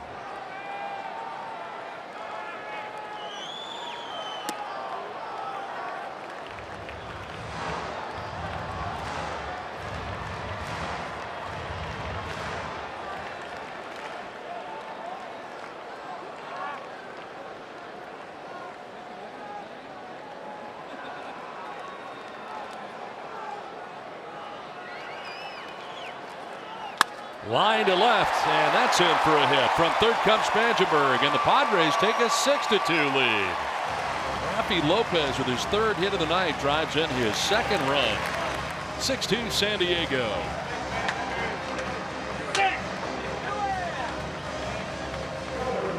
Matt Stairs, the hitting coach, has to be so excited for this approach tonight.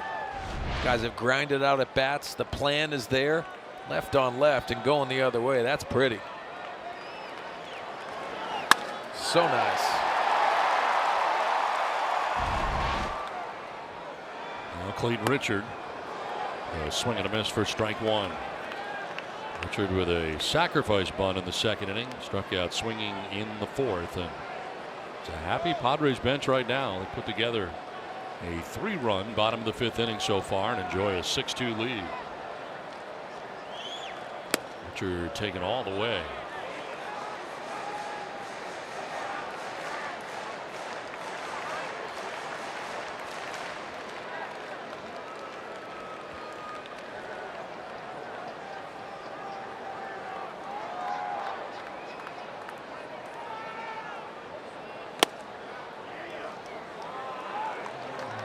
All the ball. I love the trophy take.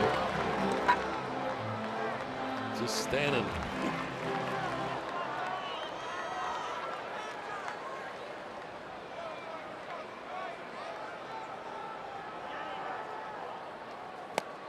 Swings and misses this time. Fastball heading down and away.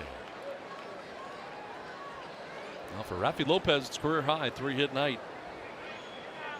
He's at first base. 2 down here in the fifth inning. A 6-2 Padres lead. Richard taken all the way, and a full count now again. Earlier he struck out. See what happens this time.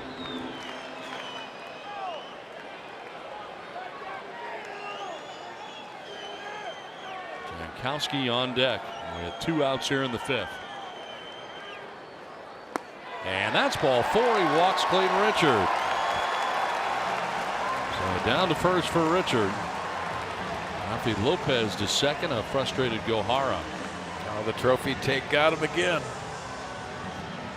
Chuck Hernandez going out to have a conversation with a young left-hander.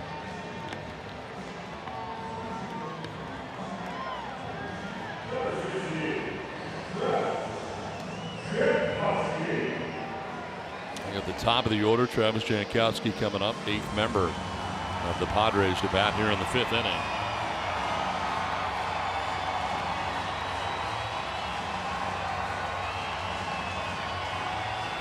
You start seeing the adjustments that this offense has made, even in the Miami series. Go back to the Red series. These guys are starting to execute plans, and it's getting through this team offense. I think it centers around Eric Hosmer's hot streak as well. Runners in scoring position. The Padres have gone 2 for 4 in this game.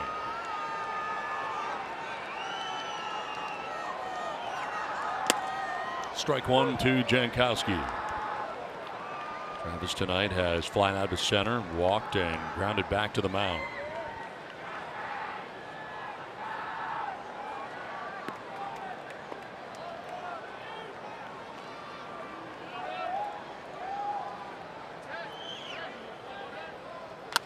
In the air to right field. Back towards the wall, and it's going to be off the bottom of the wall.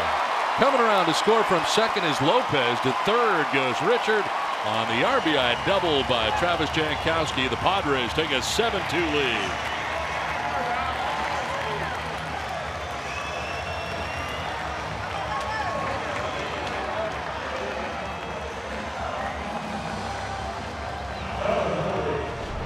Guys are pushing on the gas, and you can see the breaking ball for Jankowski pulling his hands in nicely, keeping this ball fair and rifling off the bottom part of the right field wall.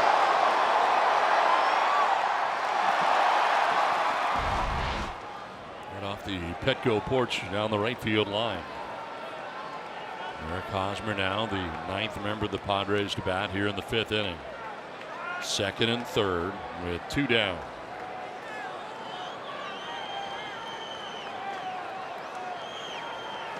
Jumps out of the way of a pitch in.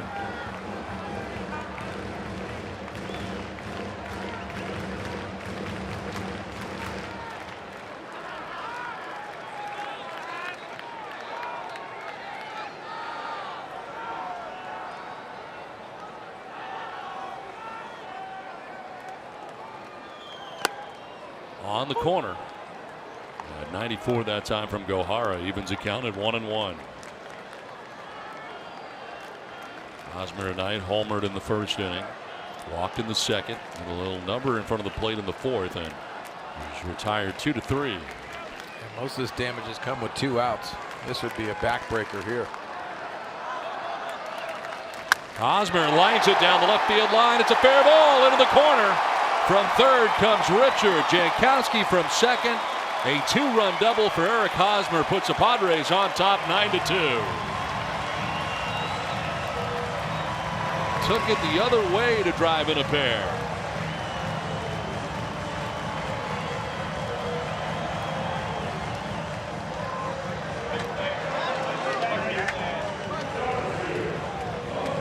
So important to go to your strength, and that's what Eric Hosmer's done. Going the other way, seeing him fight inside that baseball. That's intense, but also a hot hitter that continues to stay hot. So the Padres have batted around here in the bottom of the 5th inning. Jose Pirela got it started with a leadoff walk and now jumps back out of the way of a fastball up and in 92.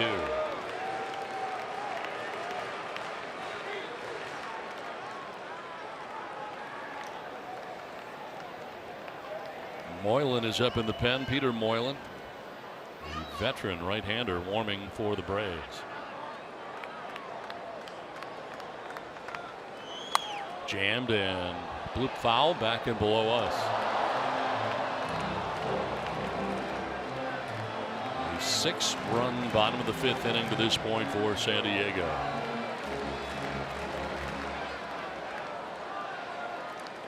'30th pitch coming up for Gohara. He didn't even start this inning.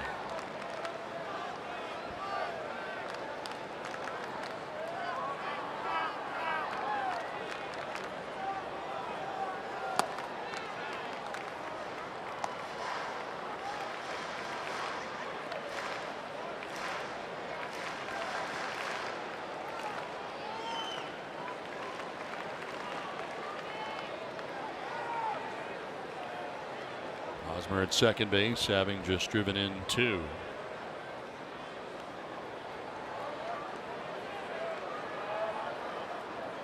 Pirela lines it towards right center. That's going to get in for a hit. Hosmer coming around from second. He will score. Pirela headed towards second, and he'll get there. Head first. Diving slide at second base. Was cut off by Albies, who I don't think realized that Pirela was not quite to second base yet. A good throw would have had him at second base. Padres take a 10-2 lead. Now you wonder if these Atlanta Braves are still on East Coast time. Oh, you see Jose Pirela always hustling out of the batter's box. And he reads the body language of Enciarte and keeps on going. Albies doesn't even know he's even going to second base. Pitching change for the Braves. They're second of the inning, 10-2.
Brought to you by Evans Tire and Service Centers, home of the buy two, get two. It's been a fun night for the San Diego Padres to this point of the ball game. We're in the fifth, and the Padres enjoy a 10-2 lead, out hitting the Braves now 11-3 in this game. And Peter Moylan, the third arm used for Brian Snitker and the Atlanta Braves. Well, as you said, Don, a veteran right-hander. He's been around, gone through some arm injuries. High splits.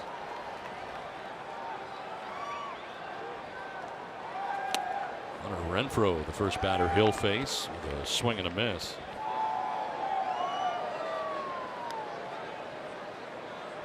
Luis Gohara responsible for Perella, who's at second base. And charged with 6 of the 7 runs scored in this inning. Renfroe fooled, 0-2. Yeah, put in a tough situation with the Tehran injury. Comes in, and it just felt like the Padres couldn't do anything wrong. Renfroe, the 11th Padres hitter of the inning.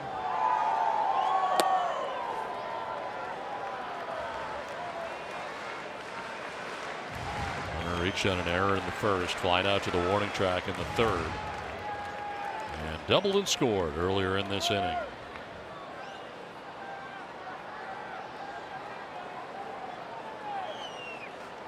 On the ground to third base, and Camargo's throw across the diamond is in time to end the inning, but a 7-run fifth, 10-2 San Diego.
Got it started with a solo home run.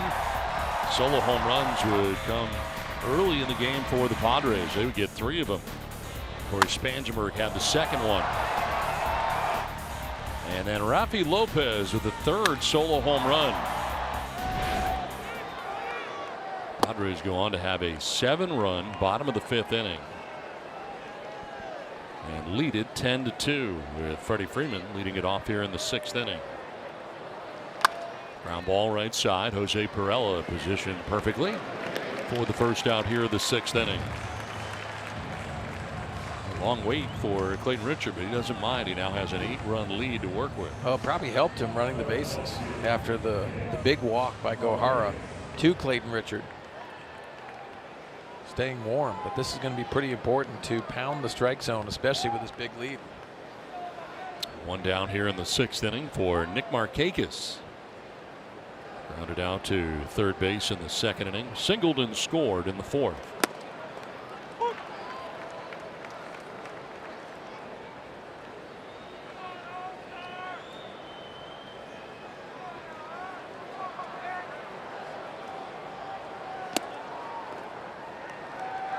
Not a big strikeout night for Clayton.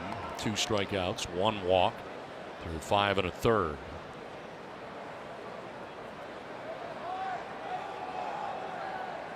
I got him for 11 ground ball outs. 5 1/3 innings.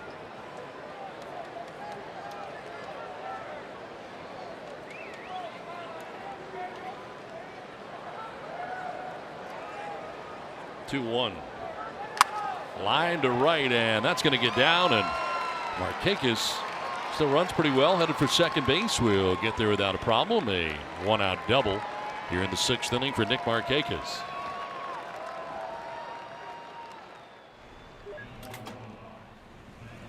Arco, quality top-tier gas for less. Well, a 1-out double for Nick Markakis will bring up Tyler Flowers, the catcher. Very comfortable conditions tonight in San Diego. Cloud covered to begin the game, and expected to stay that way throughout the night, but very comfortable as Tyler Flowers stands in. He's been aboard twice, hit by a pitch and single to right, and the recipient of ball one.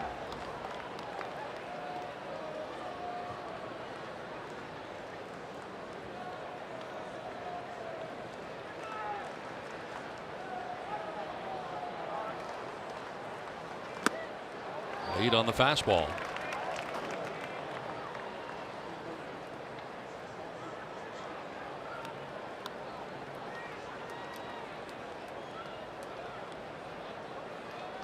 Richard working with 1 out, a runner at second base here in the top of the 6th inning. And falling behind here, 2-1.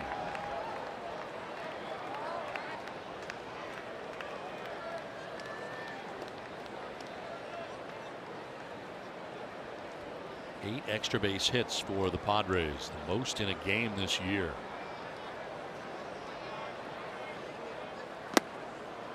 As we touched on earlier, I think Matt Stairs has to be very excited about the approach, but also the consistency. It's not necessarily the extra base hits, really what they're trying to attack.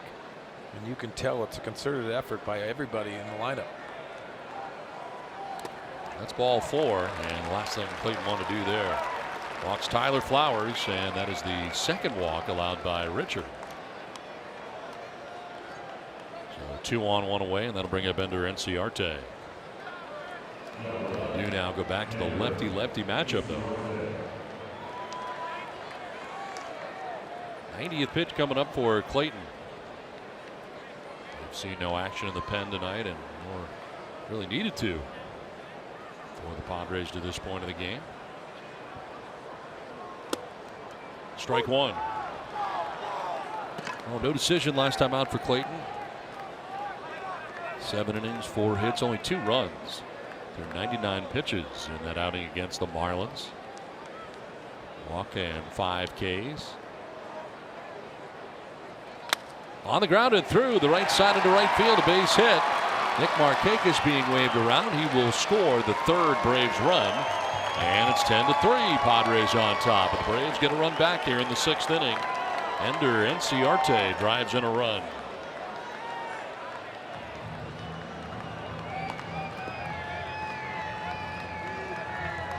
Well, the scary thing is, Dom, when you play a team that has a lot of confidence, they don't feel like they're behind.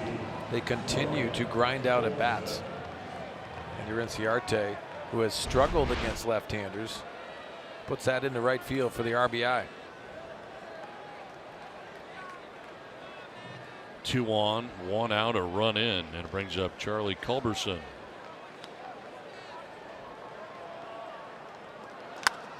Late swing and a foul ball beyond the Padres dugout. Culberson grounded into a fielder's choice in the 2nd, doubled to right to drive in 2 in the 4th inning, and at the time tied the score 2-2. Well, the Padres on top 10-3. And there is action in the pen for the first time tonight. There's Matt Strom up in the pen.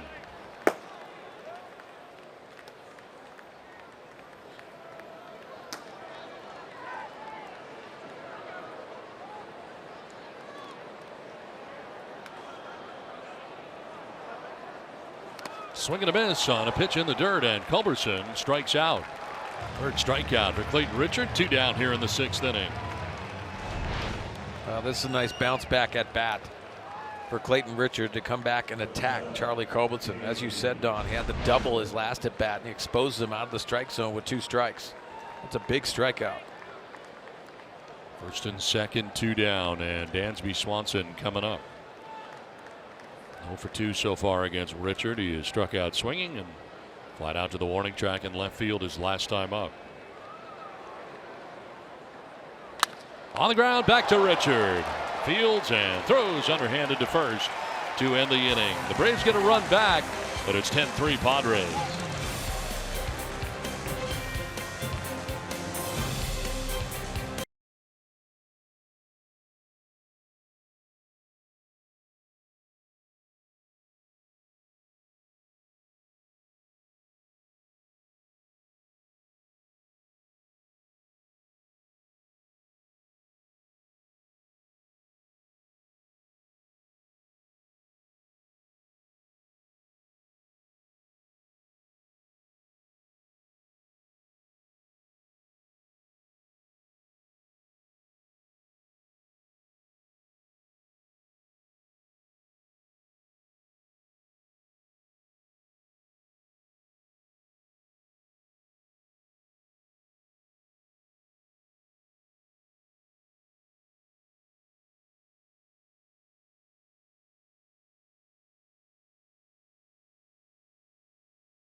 Braves, we're ready for the bottom of the 6th inning.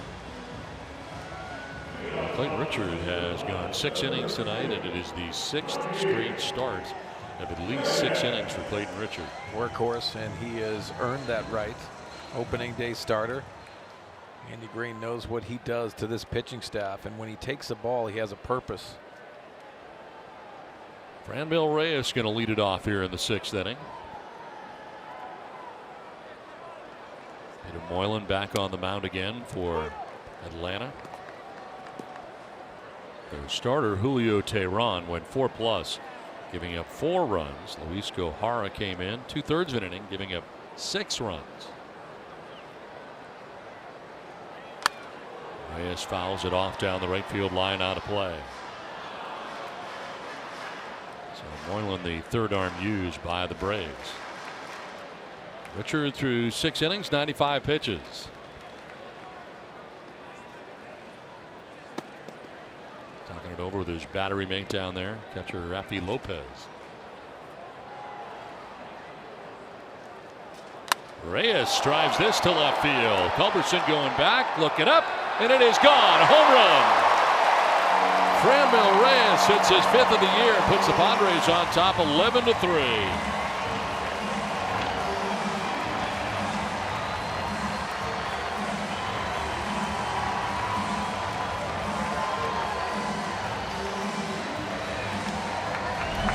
Franmil just eats up mistakes. You see this slider that sits right over the middle of the plate with 2 strikes. Absolutely pummels this ball.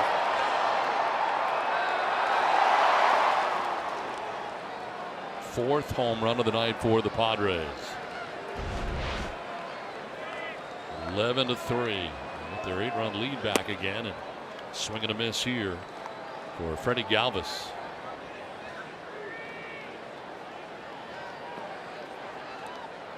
Galvis has flat out to center, singled in the infield, and had a sacrifice fly his last time up.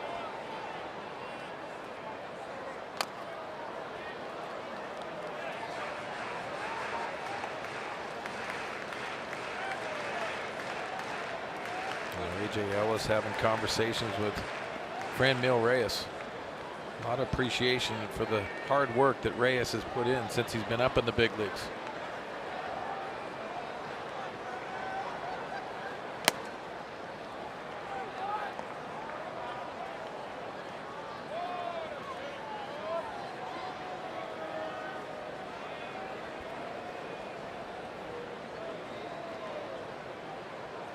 One, two coming up to Freddie Galvis.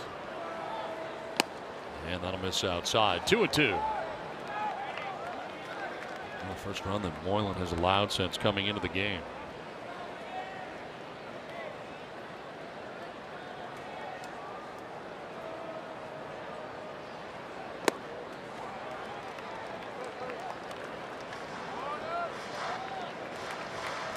Moylan, a pretty impressive streak right now. 202 games without a loss. Longest such active streak in the majors. Grounded foul over by the Padres dugout.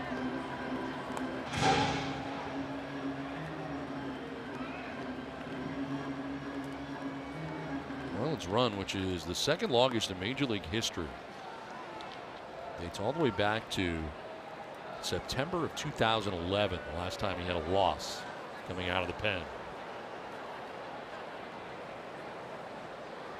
Payoff pitch. And a foul ball.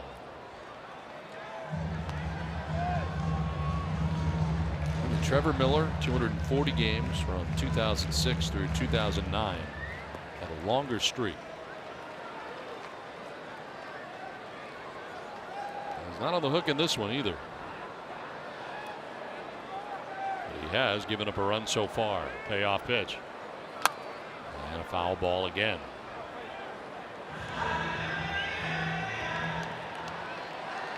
Ninth pitch of the at bat coming up.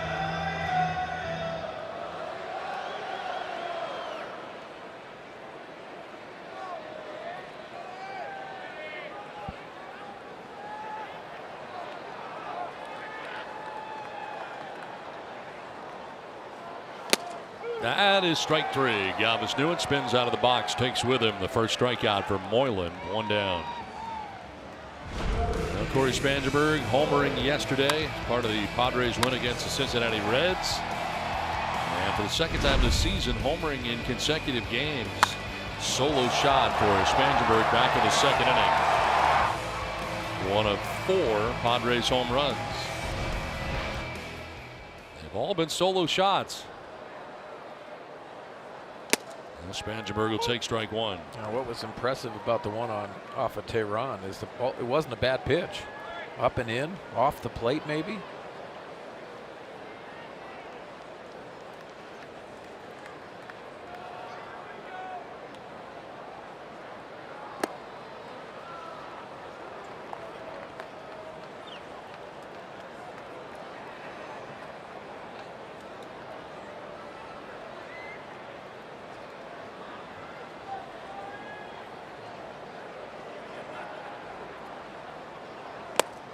Picks up the outside corner. Generous call. And it's 1-2.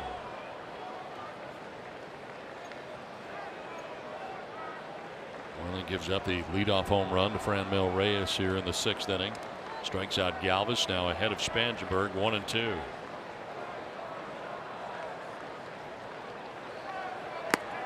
Two and two.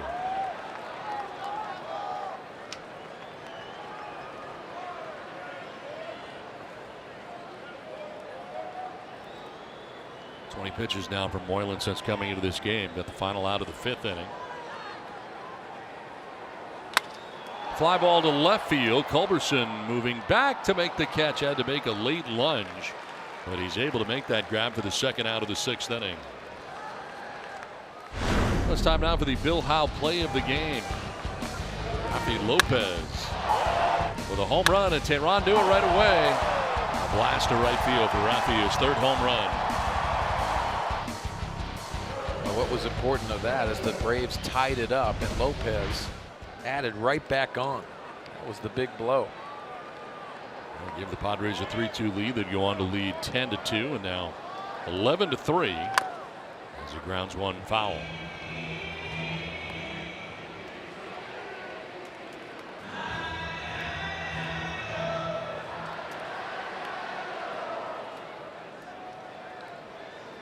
Clayton Richard is staying in the game here, at least for now. He is in the on-deck circle. At 95 pitches through the first 6 innings. There's nobody warming in the pen. So it looks like he's got some more in him. Yeah, well, Wednesday could be a bullpen game, is what Andy Green mentioned. Off day on Thursday. Trying to extend Clayton Richard, where you're probably going to get an extra day the next turnaround. Into shallow center. Incoming is Enciarte. He'll make the catch. That ends the 6th inning. A home run by Reyes. 11-3 Padres.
Well, the Padres have been unstoppable so far tonight. They've got an 11-3 lead. To the 7th inning we go.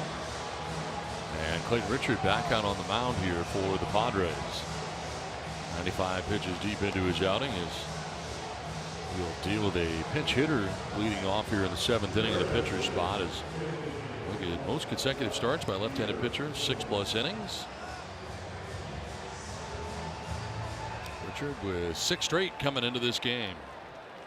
And Cole Hamels with 5, John Lester 4, Marco Gonzalez and Gio Gonzalez. All active streaks going on right now. And Peter Borges going to pinch hit here to begin the inning for Atlanta.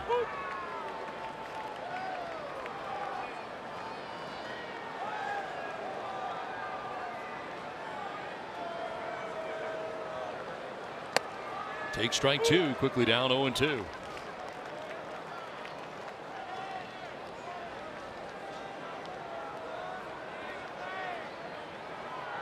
Came up on May the 31st, spent the year at AAA Gwinnett,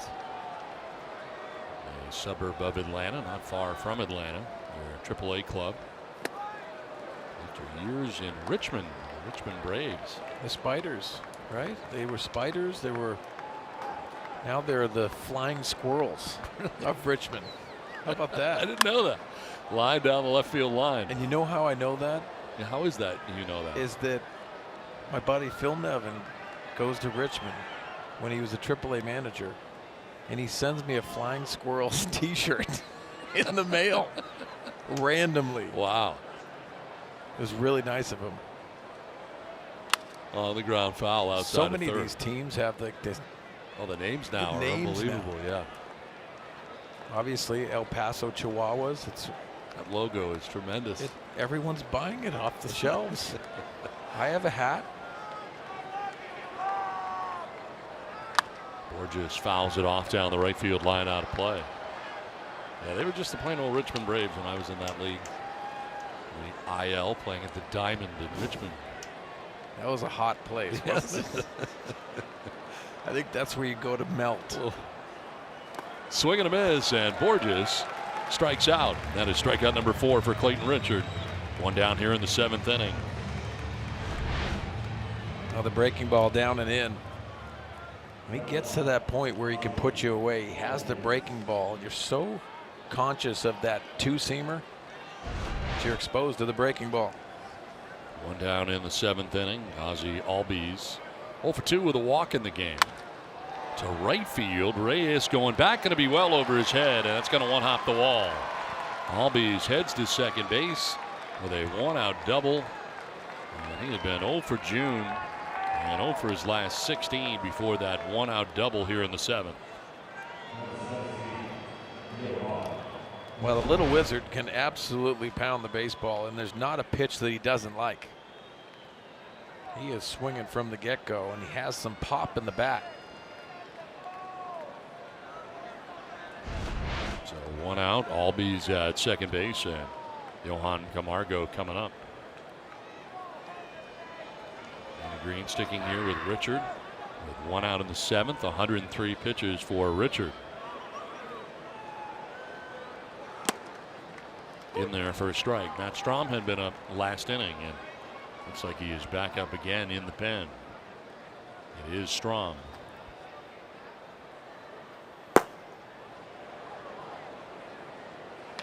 On the ground, couple hops out to second base. Pirela will go to first. For out number 2 as Albies takes third base. This copyrighted telecast is presented by the authority of the San Diego Padres. It may not be reproduced or retransmitted in any form. Counts and descriptions of this game may not be disseminated without the express written consent of the San Diego Padres. I got 13 ground ball outs for Clayton Richard with 2 down here in the 7th inning. Freddie Freeman at the plate for the 4th time. He's grounded out 3 times and is down on the count 0-1. Remember Andrew Jones coming through. Richmond. How about him playing center field? Wow.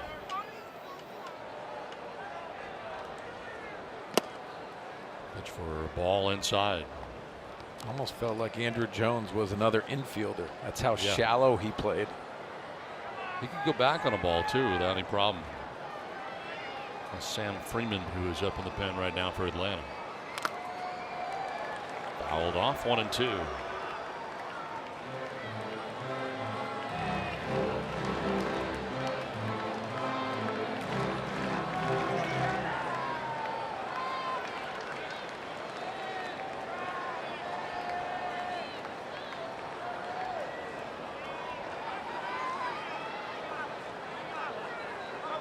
Swing and a miss. Freeman strikes out on the ball running away. Nicely done tonight by Clayton Richard.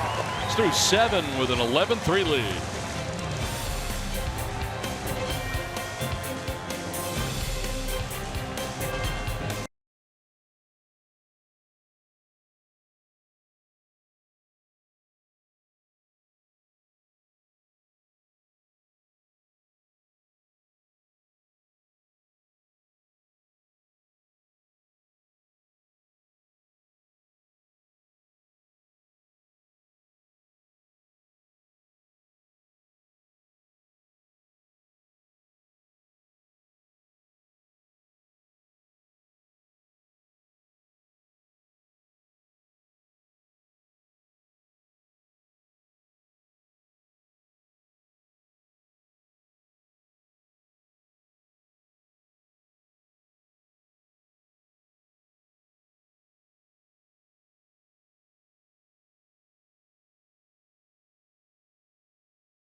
series between the Padres and the Atlanta Braves. It'll be Sean Newcomb matched up against Jordan Lyles.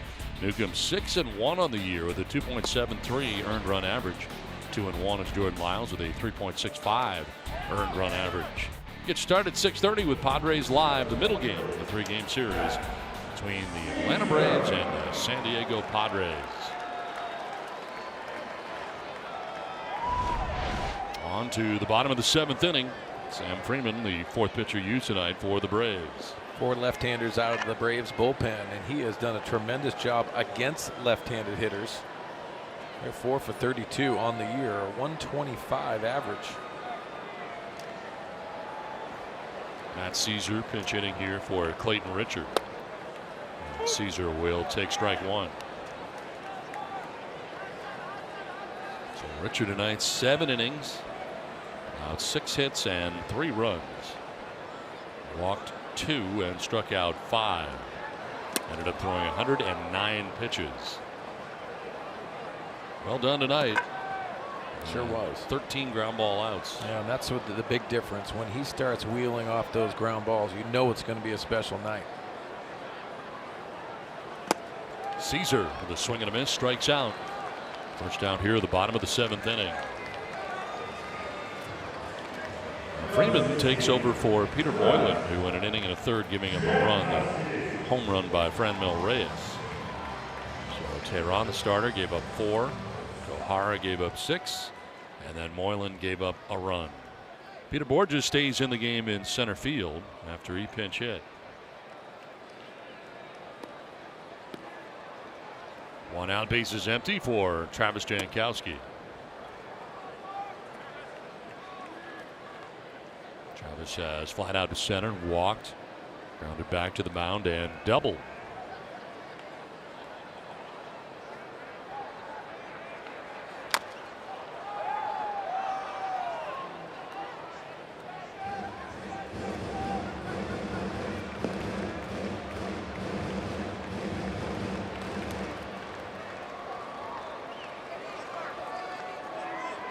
Sam Freeman has a strikeout here in the 7th inning, first inning of relief. And there for a strike at 95. And that 95 has obviously the miles per hour, but has late movement in the strike zone. Very impressive.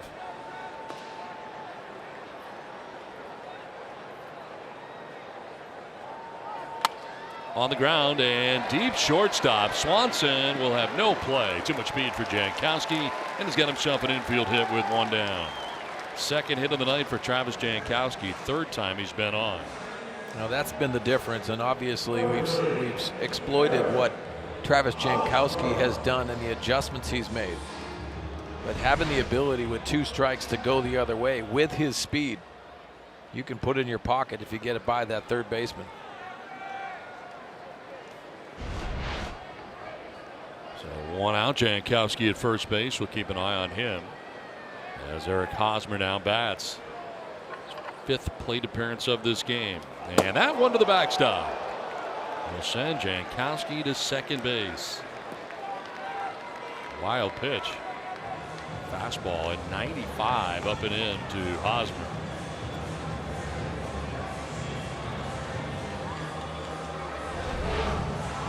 Well, his fastball gets away from him, and you can see just missing Eric Hosmer.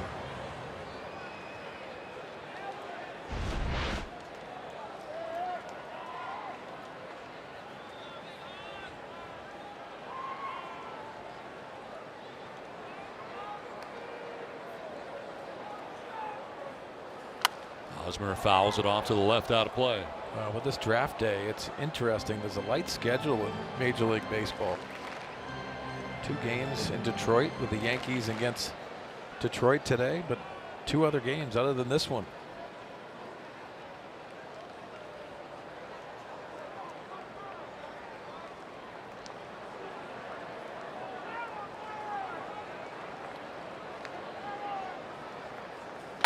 On the ground towards shortstop. Dansby Swanson will go to first for the out to get Hosmer. On to third goes Jankowski with now 2 down.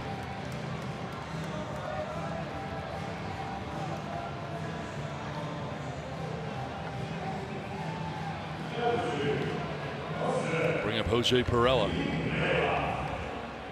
Jose tonight has fouled out, flied out, walked and scored, and then doubled as part of that 7-run 5th inning.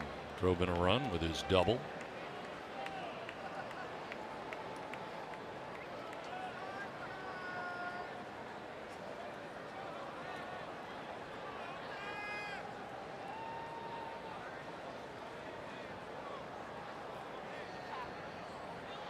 Runner at third and Travis Jankowski with 2 down here in the 7th. That is strike 1 from Freeman. 97 that time. Going pretty free and easy.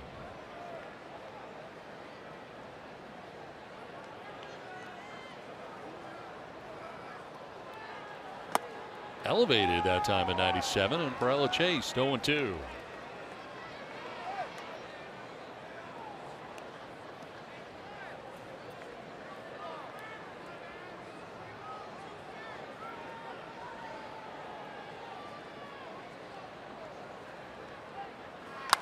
Crank foul down the right field line, out of play. Now the Padres coming into this game tonight 5.5 games back of the Arizona Diamondbacks. They're now atop the National League West again. Colorado had slid in there for a couple of days as top team in the West. Kind of bunched up right now in the National League West. Interesting. Yeah, the Diamondbacks are playing up at San Francisco, and they're down 8-2 in the bottom of the 6th. Interesting year for the Diamondbacks. Got off to such a hot start.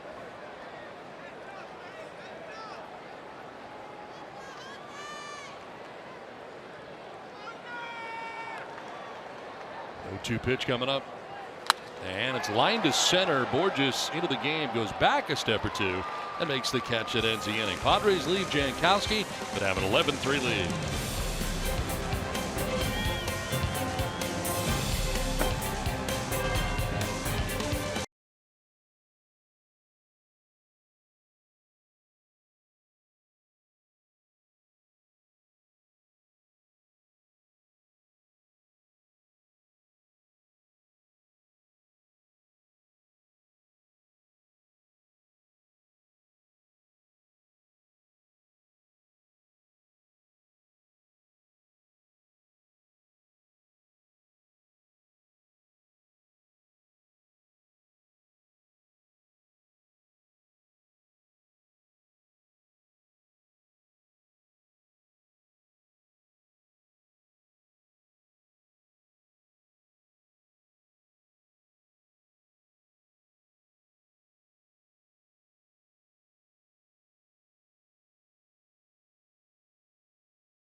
They took game 1. Gleyber Torres, a bomb, his 10th home run of the season. That's significant, Steve. Well, it is. I mean, he's batting 9th in their order, and he's got 10 home runs. He came up April 22nd, and they got him from the Cubs' #1 prospect for Aroldis Chapman, and now they got Chapman back, so they got the best end of that deal. Yeah, and for Torres, he becomes the youngest Yankee since Mickey Mantle to have 10 home runs. That was Mantle back in 1953, so well, pretty good team. I mean, you take a look at the Yankees right now. They're 38-18, so they're 20 games over 500.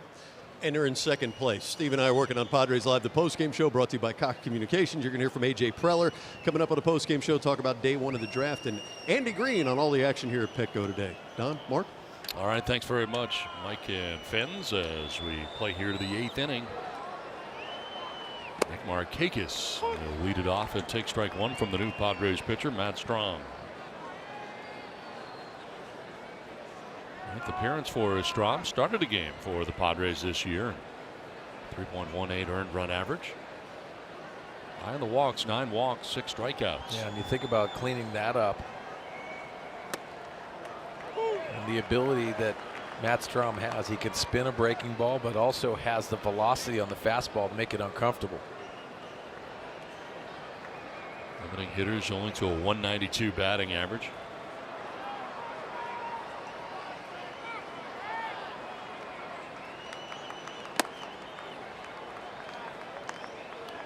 He's held opponents scoreless in 5 of his last 8 outings.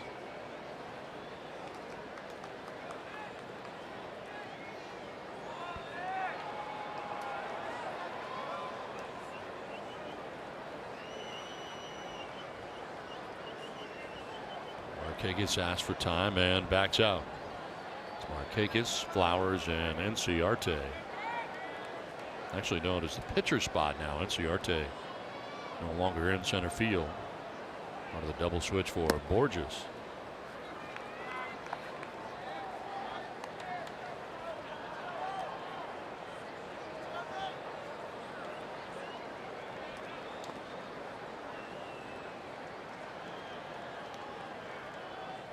Two to Markakis, and he fights it off the thumbs. Foul to our left.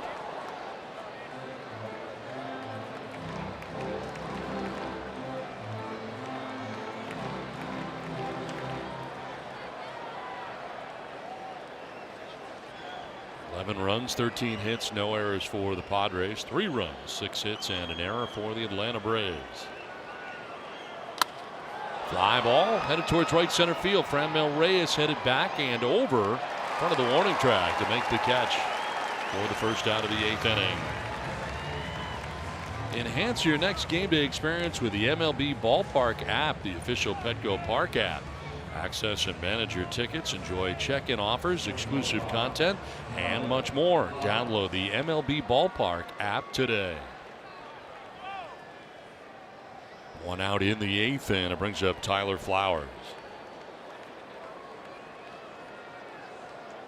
Flowers hit by a pitch, single to right, and walked. Been aboard 3 times in this game.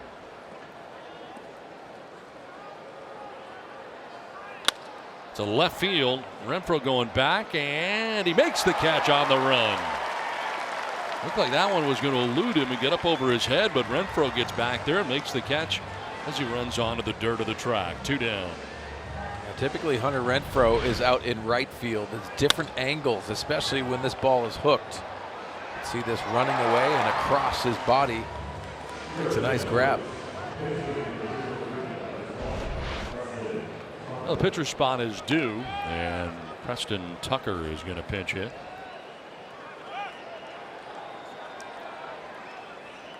.264 average, 3 homers, and 21 runs batted in. Heading into his 51st game of the year. Good lead life on that fastball at 94.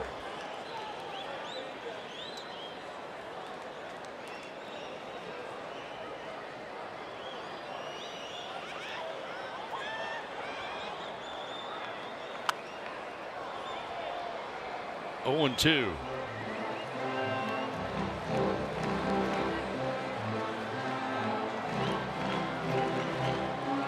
Braves here for 3. They'll have Thursday off and then in LA for 3 against the Dodgers.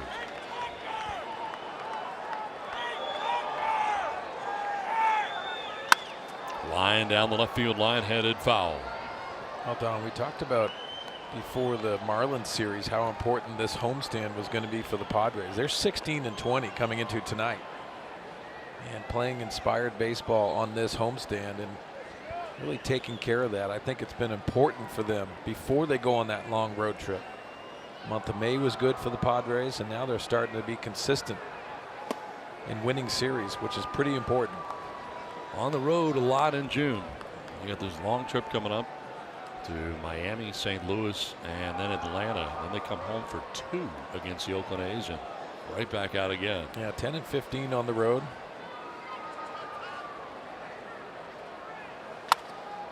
Popped up, short left. Spangenberg on the outfield grass makes the catch that ends the inning. Matt Strom is a 1-2-3 inning. The Padres have an 11-3 lead.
could take 1,000 swings a day, take 1,000 ground balls a day, and just keep going and going and going. My whole life I grew up dreaming of getting that college offer. Like, I want to play college baseball and I want a team to want me. So when I got that first one, I just sunk my face into my pillow and screamed for a little bit. And I was like, it's happening, I'm here. And what I've been doing has worked out. Inside San Diego Sports introduces you to Ramona High's third baseman and pitcher Derek Diamond, and gives you a look inside San Diego's brand new professional ball club, the Alliance of American Football. In this week's episode airing tomorrow after Padres Live. The post-game show right here on Fox Sports San Diego. Last of the 8th inning, Shane Carl in the game now for the Atlanta Braves. And misses with ball 1 to Hunter Renfroe. Leads it off in the last of the 8th. Sean Carl is the 5th Braves pitcher of this game. 26th appearance for him, 2.03 earned run average. 24 Ks to 8 walks. And he falls behind here, 2-0. A lot of these young relievers for the Braves have had a very good year. Don't have so much experience in that bullpen. It doesn't matter, especially with the arms that Brian Snitker has down there.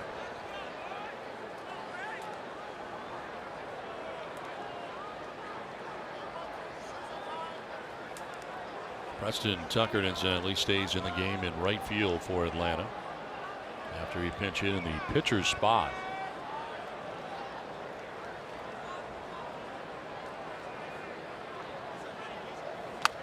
Fouled back to the screen, 2-1.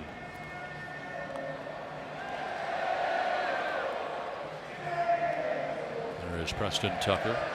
Takes over for Nick Markakis. Pitcher spot now 4th in the order. Franmil Reyes and then Freddie Galvis expected here in the bottom of the 8th inning.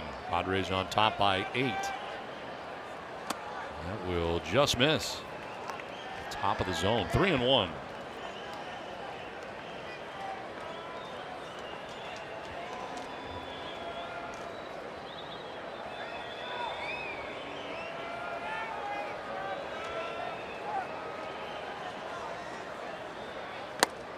That's a strike. Hunter was headed towards first base, but gets the bad news from Mark Rippinger.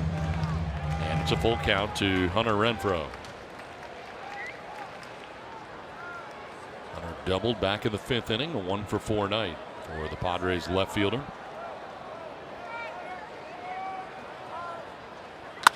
On the ground, and at short, Swanson pops up and throws out Renfroe. Nice play. Dansby Swanson, the shortstop for Atlanta. Quickly getting over there to get it, then popped up quickly and fired to first. Renfroe's out number 1 of the 8th inning. Former first-round pick of the Arizona Diamondbacks, now with the Braves. Very athletic play going to his left.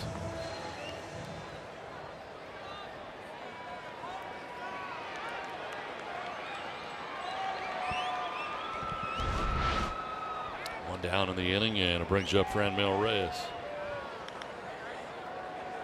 This 1-for-4, homered his last time up, home run number 5 of the year.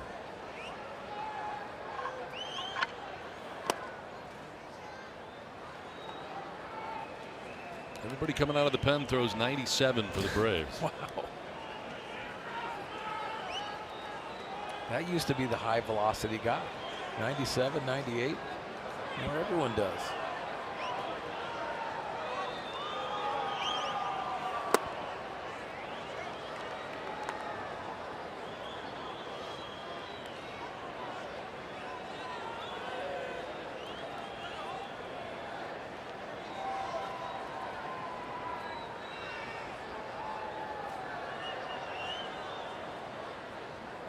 Reyes waiting on a 2-0 pitch with one down here in the 8th inning.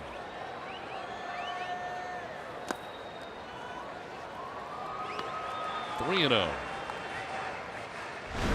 Franmil Reyes last time up in the 6th inning with a solo shot to left field. Padres with 4 home runs in the game, and they've all been solo shots.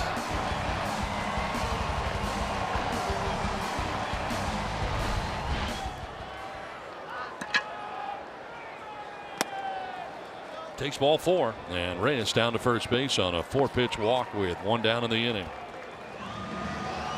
5 walks allowed by Braves pitching on the night.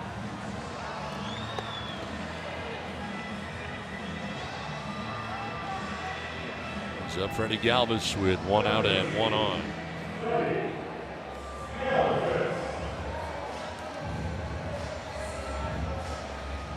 Galvis with a single back in the 3rd inning, a sac fly in the 5th.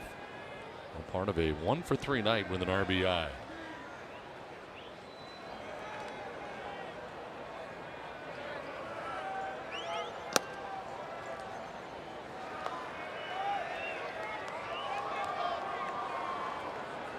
Eleven pitches so far for Carl, only 3 strikes since coming into this game. Not a good ratio.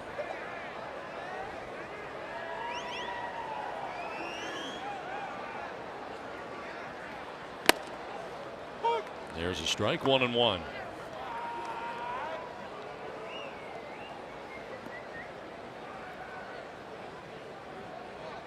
There's a breakdown for him. First 12 pitches thrown by the right-hander.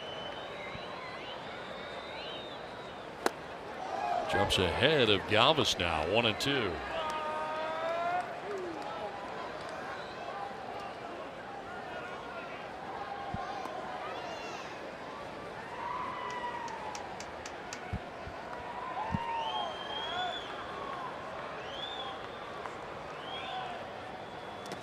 Bouncing in and blocked by Flowers. No advance at first base for Reyes. Well, Phil Hughes warming in the pen right now for San Diego.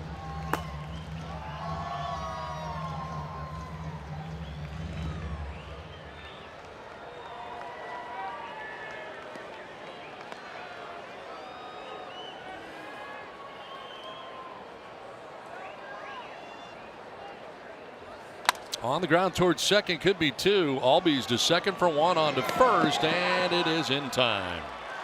4-6-3 on the twin killing that ends the 8th. We head to the 9th, 11-3 Padres.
The 9th inning, and let's revisit our keys to the game, brought to you by your San Diego Honda dealers. Well, the MLB draft, it was draft conscious. Pickett in the infield. The San Diego defense, very good. 13 grounders backing Clayton Richard, no errors. Rounded out with offense. That is exactly what this offense has done. Matt Stairs, the hitting coach, has to be very pleased with the extra base hits tonight, especially. It's on to the 9th, and Phil Hughes into the game for the Padres.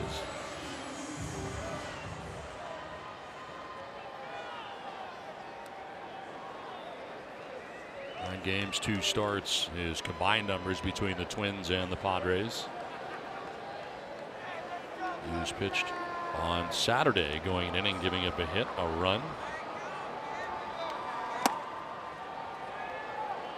Made his Padres debut earlier on the homestand against Miami. Of course, acquired from the Minnesota Twins along with Cash. And the 74th overall pick in the draft.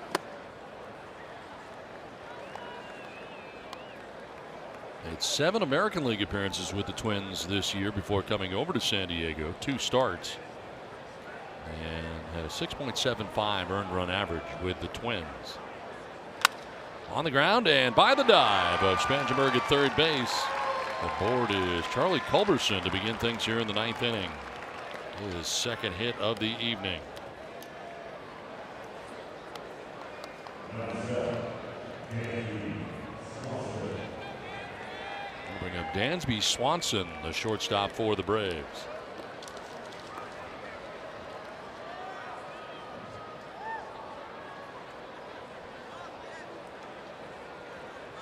Swanson 0 for 3. Struck out swinging, flied out to the warning track and left, and grounded back to the mound. To the left side into left field, a base hit. Back-to-back singles to left here to open up the 9th inning for the Braves.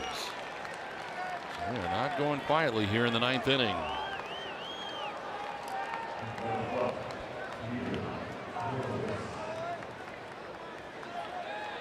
Peter Borges came into the game as part of a double switch in the 7th inning. Struck out in his only plate appearance.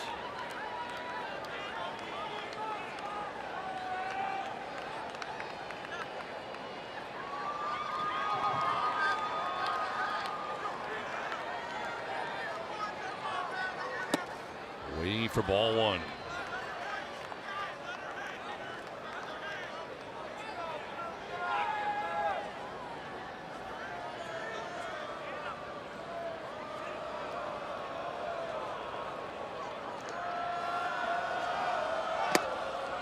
Waiting for ball 2.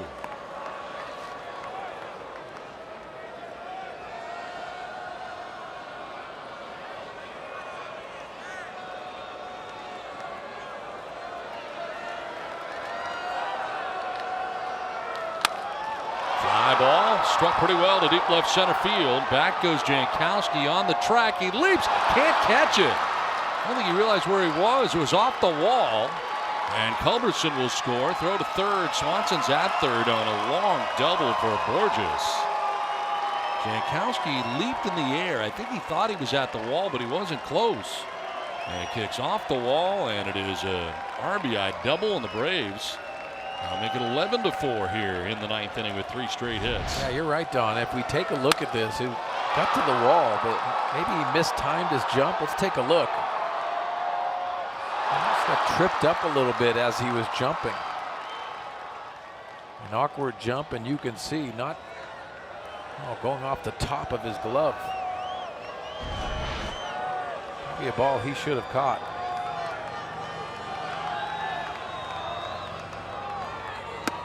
I'll pitch in there for a strike to Ozzie Albies.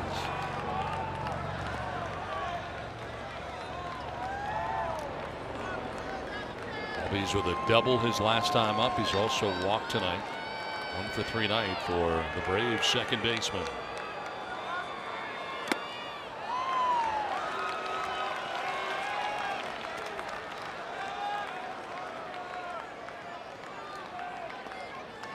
Bobby Erlin is up very quickly in the pen. With Phil Hughes running into some trouble here in the 9th inning.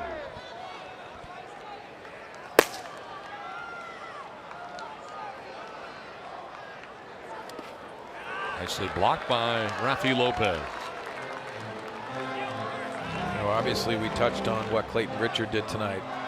A lot of credit has to go to Rafi Lopez. He continues to do a very good job behind the plate. I think Andy Green's got to be very excited how his catching core has really done a nice job handling the staff. Especially in the absence of Austin Hedges. It's not easy. It's a lot of work, a lot of study. There's A.J. Ellis. Continues to work very hard. There's Austin Hedges. Saw him doing early work on the field today. That's a good sign. Seems like he's getting close. He's got to be itching. 1-2 pitch to Albies. And grounds it foul, stays alive here at 1-2. Phil Hughes looking to get his first out here of the 9th inning.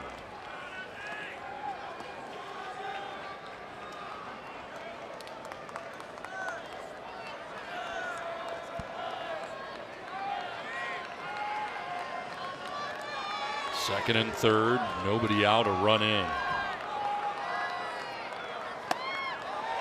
2-2.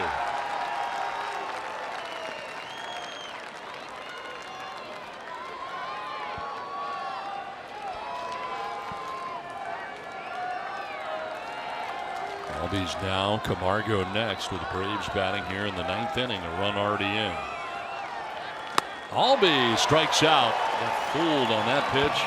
First out of the 9th inning. Well, you really don't have to throw him a strike because he is swinging from the get-go.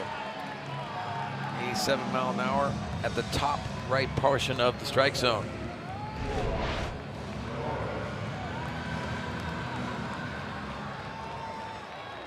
Second and third with one out now. Johan Camargo. He's had a quiet night tonight. 0 for 4, but all that was against Clayton Richard, the starter. In there for strike one. Clayton Richard tonight went the first 7 innings, giving up 6 hits, 3 runs, walked 2, and struck out 5 through 109 pitches. And had 13 ground ball outs in his effort tonight. In line for his 4th win of the year. Strike over the outside corner, and Hughes jumps ahead 0-2.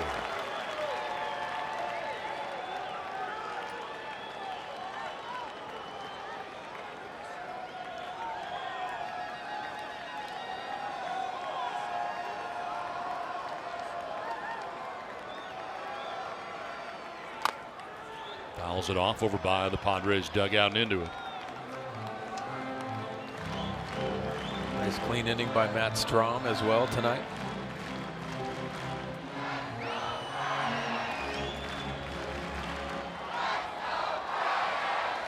Strom had a 1-2-3 8th inning. 3 flyouts.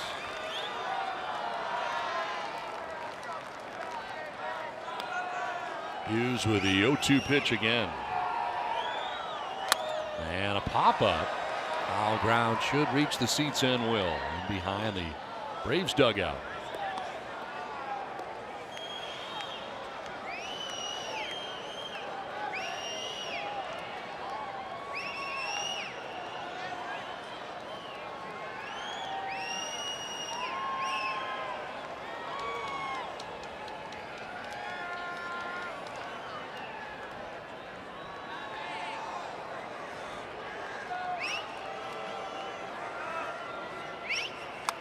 Foul back to the screen, still 0-2.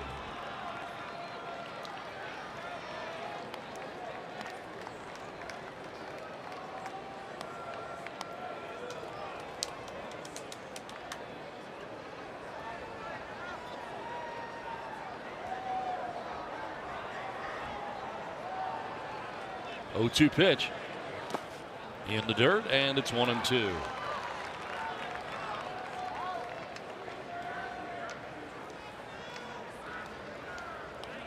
Inning started with a single by Charlie Culberson, then the single by Dansby Swanson.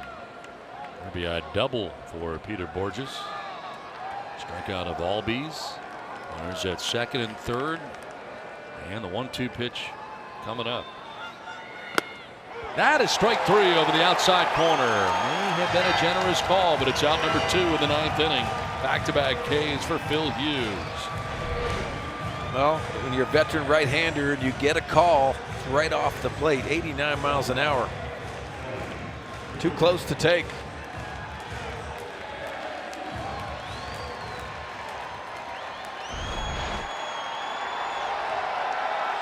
Unfortunately, a fan has run onto the field here.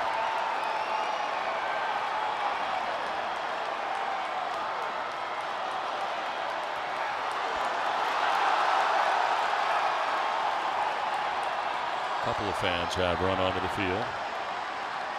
So a bit of a delay here.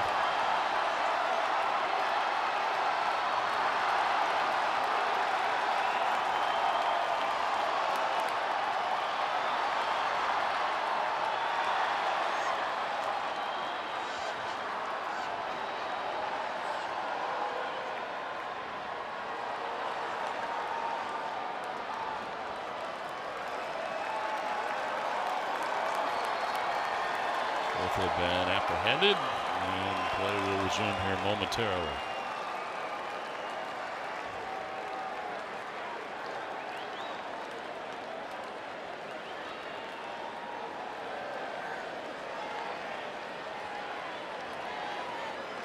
Phil Hughes has 2 outs in the 9th inning. Runners at second and third, a run in. Freddie Freeman coming up here. It's been a quiet night for Freeman. 0 for 4 in the ball game, including a strikeout his last time up. He came in first in the big leagues against left-handed pitching. Clayton Richard did a nice job with him tonight.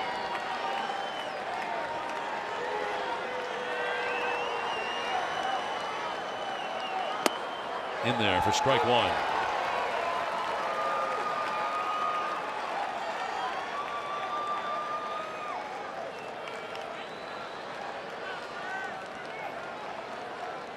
Second and third for Atlanta. 2 down in the 9th inning. 0-2.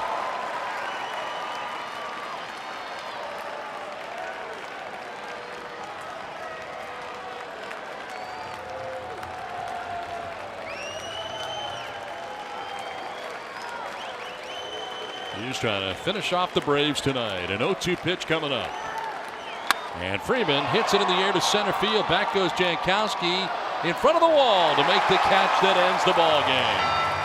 Freeman drives one out to center field. Braves do get a run in the 9th inning and strand a couple, but a nice victory tonight for the Padres as they take game 1 of the series 11-4. Padres Live is next. Mike Pomeranz, what's in store? Well, we're going to hear from Corey Spangenberger, Homer, and also Rafi Lopez, Andy Green, and AJ Preller, who recaps Major League Baseball's first day of the draft. We'll see you in moments on the postgame show.